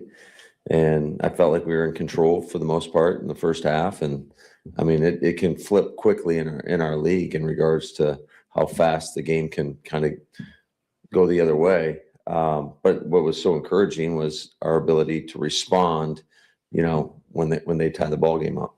There is Matt LaFleur talking about what concerns him most coming into this week against the Chicago Bears. I don't know, man. Like, for me, my concern is I don't want no more injuries. I don't even care about this win-loss thing. Like, it's great if we win. That's fine. But we cannot have any more type of season-ending injuries or injuries that are going to take guys out for a game or two in the playoffs. Well, if they make the Super Bowl, he might be back. No. You can't have any of those injuries. Right now, their main goal, and as much as y'all hate to hear me say, their main goal has to be, we need to be healthy for the playoffs. However we do that, that is kind of what we have to do. That's what I'm saying if I'm Matt LaFleur. That's what I'm saying if I'm Brian Gutekunst. This win-loss stuff is all fine and dandy, but we've got to make sure we have guys ready to go when we get there. Cannot be in a situation, if you're riding the Packers, where at the end of the year, like, well, those last 4 weeks, we just suffered a lot of injuries and we weren't able to overcome it. Because there's nothing Matt LaFleur is going to do if he loses 2 or 3 more guys that can't play in the playoffs outside of Micah Parsons. That's it. It's curtains. We'll go watch the game. We'll have a post-game show after the playoff game, but we're all going to know they're dead ducks walking into the playoff game if they lose any more people here, Charlie. Yeah, and the Chicago Bears are going to go into this game with the game plan of make sure they don't walk out of here healthy. Maybe it's not going to be on purpose or saying, oh, go hurt people, but lay the wood. You're going to hit hard. You're going to go in here and we're going to make sure we're going to be mean. We're going to push them down on the ground. We're not going to help them up. This is going to be a situation where you're going to have to battle the other sideline, trying to do everything they can to get in your head and be as aggressive as possible. So maybe, just maybe, I finally get a couple of cheap shots and this rivalry really You picks might it up get a or couple not. cheap shots. And Maybe. by the way, Matt LaFleur was talking about it. Some of his guys may not be okay with that. We'll come right back. How much will Bears fans hate the Packers if somebody does Charles Martin on Caleb Williams? How badly it just ends his career. It's over. Boom, down, never the same again. And the Bears look for a quarterback for another 20 years. How mad would Bear fans be if some of again, I don't believe we have a Charles Martin on this team. But if that would have happened, if that were to happen, it's over. And the same thing happens if somebody in Chicago pulled that and ended Jordan Love. And he was never the same after that. After the play is over, not only is the season over, he's over. I mean, that ruins the Packers for however many more years, too. If somebody does that to Caleb Williams, I think Danny Parkins may burn down the entire FS1 studios, be so angry, just start screaming everywhere. I haven't thought about that dude in a couple of weeks. I'm glad I brought him back in your mind. I know you like to think about him. I don't even know what he's been saying. I have no Not idea. a lot. Not a lot lately. Probably smart. Probably smart to keep his mouth shut. The next 2 days are going to be a big time for him. He won't say anything. He'll keep his mouth shut because every time he opens his mouth, he looks like a fool. So if I were Danny Parkins on FS1, formerly of The Score, I would keep my mouth shut. And then if the Bears beat the Packers on Saturday night, then be in all your glory on Monday in FS1 and talk about, the Packers' reign is over. The Bears are the new, they're never going to lose the division for the next 10 years. Similar to what he said about the Trader when he took the job with the Cubs. They're going to win the division. They'll never finish behind the Brewers again. It's all done for the Brewers. And they keep finishing like 10 games out of first place. I mean, he likes to still go on 670 sometimes, so Yeah, maybe he he'll does. be at the Brat, not at the Brat stop, but talking to people at the Brat stop. Oh, probably. Yeah, I would. We could find out then. Friday before the game that he's somewhere on The Score of one of their shows. He comes back to do their big charity thing they do every year, and he's in studio for like the entire day, and that's because his brother passed away from cancer, and it's a big. They raise $1 million, $2 million. I don't know however much it was. They raised a ton of money for that, for a great cause, obviously. All about that. So he's always back for that. But yeah, he's guest on down there as well. Okay. So why do you think there's so much concern surrounding the Packers this year without Micah Parsons, considering they were like 6th last year without Micah Parsons? Nikolai Law talking text line 414-677-1250, 414-677-1250. Charlie, why do you think? I think looking at this team right now, how they're sitting without Micah Parsons, I'm not as confident in this defense as I was in that defense last year, if I'm going to be honest. That's all I want is honesty. That's all I ever ask. I mean, I look at this squad that's on the defensive line, and I can't point at one of them that I'm confident in that can go out there and get 1.5 sacks versus the Bears. It's the same dudes last year, minus Kenny Clark, and nobody thought Kenny Clark would get a second in game. If I'm going to be completely honest, the pass rush, though, last year, I wasn't expecting that many sacks from that group anyways. Well, good. You're not going to expect the defensive back group either. But the defensive back group, I expected a lot from last year. And they changed. Nobody changed. And you're not getting any of the same kind of production this year, is my point. Yeah, absolutely. Yes. That is why I think there is the biggest thing. Charlie hit it, right? You're not getting turnovers from the secondary that bailed you out of situations last year. And that is what has to change if this Packers defense is going to be good enough for them to make a run in the playoffs. It absolutely must. If they play the Bears, they get no turnovers, there's a good chance they're probably going to lose. If they play the Ravens and they don't get any turnovers, there's a good chance they're probably going to lose that one too. And then the Vikings game, you expect J.J. McCarthy to throw you a couple interceptions. Just don't drop it. But that is true in the aspect of if you are going to win with this defense must start creating turnovers on a regular basis, like 1 to 2 a game. If they do that with this offense, providing Watson and Jacobs are healthy, you can win football games against whoever. I totally believe that. But if they don't get the turnovers, which they haven't all year, and you don't have Micah Parsons, that probably is going to be too much to overcome at the end of the day. Let's go to the Nicolay Law Talk and Text line 414-677-1250. Ryan in Burlington, you're next on Wisconsin Sports Daily, served up by Wendy's. What's up, Ryan? What's up, Sparky? Hey, so what's changed? I mean, not since, I was younger and Reggie White came to town. I mean, this blow with Micah going down, having him was like, we got Reggie again. That was our thought, right? We're reliving that day. We forget about last year. We forget about the team last year because it was this and this is our piece. We add this to what we had last year. But last year we also had an interior defensive line that was really good. I mean, look at this year's first 3 games with Wyatt, Van Ness, Micah. I mean, if that team was healthy now, wow, what a juggernaut. What a beast of a team. But we lost Wyatt. We don't have the team with the Parsons trade. We don't have the team we had last year. But we forget, Hafley is a hell of a coach. He's going to scheme something. So I'm almost over, being deflated with Micah leaving. I do have faith that we're going to scheme something. We're going to do things a little different. It's going to look different. I think we still have some of the players. But the beating we've taken, I think Zach Tom is more important than everyone because Micah's injury overshadows it. But Zach Tom, we lose Kraft, we lose Watts. I mean, we're not losing players, we're losing our horses. So I think that being deflated as a fan, I think is normal. Yep. I think we do still have a good enough team. And I think more importantly, we have a good enough coach that we're going to scheme something. And although we may not be a top 10, top 15 team, the Bears defense is terrible. They are absolutely terrible. If you look at every advanced metrics, they are garbage. They are ahead of us. Their offense is not great. They have a good running game. They have a really elusive quarterback, but he is trash. His advanced numbers are terrible. Look at what they're doing. We can compete with the team we have. We just have to get over the being deflated with the Micah loss. I think we still have the horses. We still have the coach. And I'm going to give them this Bears game is really big because if we lay an egg, I think the team gets deflated. If we carry this off and we win this game, it would not shock me that next time I hear Sparky, we're going magic carpet ride 2 because I still think we have the team that could do it. Yeah, that would be cool. I'd be all for that, Ryan. Thanks for the call. Appreciate it. Ryan in Burlington. Those of you listening in Wausau on the game or Duluth Superior on the game or on WNFL in Green Bay, 99.7 FM, you don't know the magic carpet ride necessarily. I think I've mentioned it once before, but that year that they went to the Super Bowl with Rodgers, I don't know, probably 3 weeks left to go in the season, 4 weeks, whatever it was.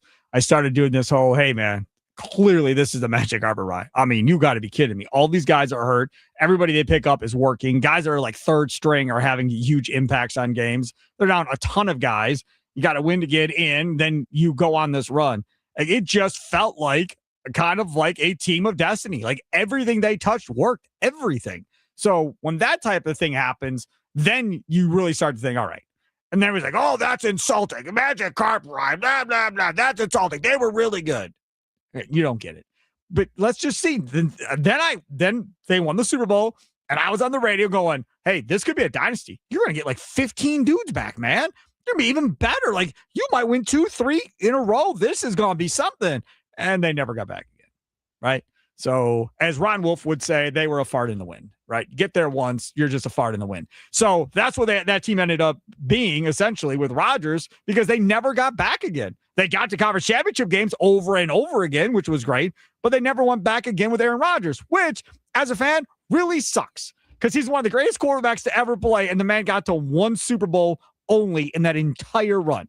That stinks. One's better than none. Take sure, it while you can, man. A lot of teams don't have even one. Right, and that's the Bears fan in you talking. And I understand. Hey, we got one. Thank you very much. I understand, but you haven't had a quarterback. That's what. Don't worry about that. Right, but that's what I'm saying. I mean, so from that perspective, I get it. But that's what's so frustrating as a Packers fan. You've got Favre and Rodgers, 30 years of Hall of Fame play, and you have 2 rings in 30 years. Like, my God. That's insane. Like, there should have been more, right? At least that's what you would think. Brian in Milwaukee uses the Nicolay Law Talking text line. What about next year when we get everybody back? Look out. 1,000%. 1,000%. Right? Get everybody back. Get Tucker Kraft back. Get Devontae Wyatt back. Get Micah Parsons back. Get everybody back to start the season, and then get on that run again. Yes. Could you imagine a fully healthy offense right now? Like, if they still had Tucker Kraft, had a healthy Jacobs, had a healthy Watson, and you lose Micah Parsons, you're going, okay, we'll just have to outscore everybody. We've got the offense. We can do it. But if there's no Watson and no Jacobs, and they go down at some point and they don't get to play in the playoffs, then it's going to be even more difficult. Coming up next, we got to get to things Sparky missed. And as always, it's a Wednesday, so Charlie Larson will join us. Coming up next, it's Wisconsin Sports Daily, served up by Wendy's, live from the Wisconsin Sports Radio Network studios, powered by the Potawatomi Sportsbook. Sparky here.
It's Wisconsin Sports Daily, served up by Wendy's.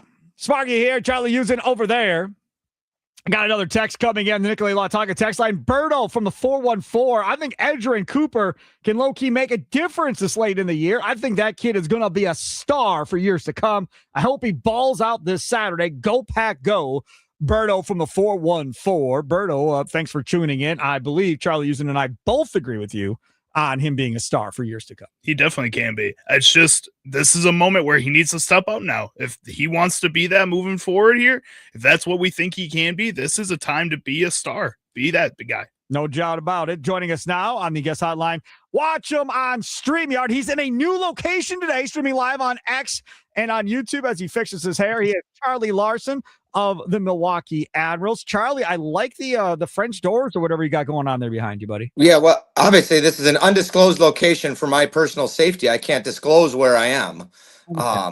It's actually my house. So we had a school day game down in Chicago today, and so then came straight from the good old All-State Arena, formerly the Rosemont Horizon, came right back to good old Menominee Falls. It's hilarious. The other day, I saw a clip on social media, John Cena talking or whatever, and he mentioned like 2 or 3 stadiums by name, and one of them was Rosemont Horizon. And I said, and how old are you, John Cena, that you're referencing Rosemont Horizon? That used to be the thing in Chicago before the United Center, and is now just a lot smaller than all these bigger arenas. It's a dump. Yeah, whoever designed it, I don't know when last time you were at the good old Allstate was. I know the last time I was there. The last time I was there, I had to been just out of high school maybe or somewhere. I went and saw, I was supposed to go see Boyz II Men, and opening for Boyz II Men was Brandy and then Babyface and then Boyz II Men. However, anybody that knows me will not be surprised to hear that me and the girl I went with got lost on the way there, missed all of Brandy, caught a couple of songs of Babyface, and then got to see Boyz II Men. And that was back in the 90s. We were in the upper deck, one of the last rows, for $100 a pop to go to that concert, and we saw essentially like 1 1/3 act. How do you get lost? It's next to the biggest airport in the world. It's Somehow like literally. I got off at the Mannheim exit, and we got all turned around, and it was a disaster. So Yeah, back in the 90s, when you had to print out the MapQuest directions, and you're like, what are we doing? That's what we had. That's exactly what we did. Yes, you're absolutely right, Charlie. Don't need MapQuest to figure out all the cool promotions coming up by you guys, the Milwaukee Admirals, MilwaukeeAdmirals.com. Pat McCurdy comes up, knit hat giveaway coming up as well, coming up the Saturday after Christmas. You know what? The week between Christmas and New Year, that's always one of my favorite weeks of the year, because we always have a couple of games. We always have great promotions, like you're saying, Pat McCurdy, the knit hats. Everyone loves those hats. It's probably our best promotion, in my opinion, that we do. We've got our teddy bear toss coming up. You bring a bear, we score a goal, and this is a time where actually you're encouraged to throw something on the ice. So you know what you should do? You should make a deal with what is that? What's the stuff the teddy bear plays? Build-A-Bear. Build-A-Bear. Build-A-Bear. Yeah. Cut a deal with Build-A-Bear and have them make a bunch of bears, teddy bears, and give them to people to throw it onto the ice at the game. That would be with like Admiral's crest on them. I think that's a phenomenal idea. Get Wojo, if you're listening, get on that. Get a hold of Build-A-Bear. I like it. I think that's good. The other thing that you have going on is cowbell night, the same night as the teddy bear toss on the 30th. Yeah. The teddy bears will not. If that was a move on our part to try and diminish the noise of the cowbells, it's going to fail. Yes, because it won't work. And hopefully people are ringing their cowbells as they're throwing their bears onto the ice. That's a great visual. A great visual. Also, one other thing, we've got like 90 seconds left. What is Roscoe on a Shelf ticket package about on the 30th? It's Elf on a Shelf. This is Roscoe on a Shelf. So you move it around. It's awesome. You got to look at the picture on our website. It's awesome. This thing is great. It's selling like hotcakes. But I feel like that Roscoe is much thinner than the actual real life Roscoe that I see. It is. It is quite a bit thinner. Although I will say Elf on a Shelf, if you're a parent and you do Elf on a Shelf, like, you're nuts. You're crazy. Don't do it.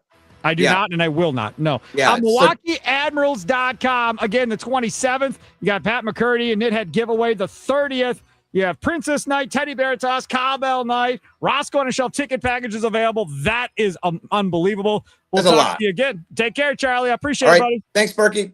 There is Charlie Usen joining us in the guest hotline powered by Gruber. Charlie Larson. Charlie Larson. What did I say? Charlie Usen? Yes. Whoops. I'm Sorry. still here. Charlie.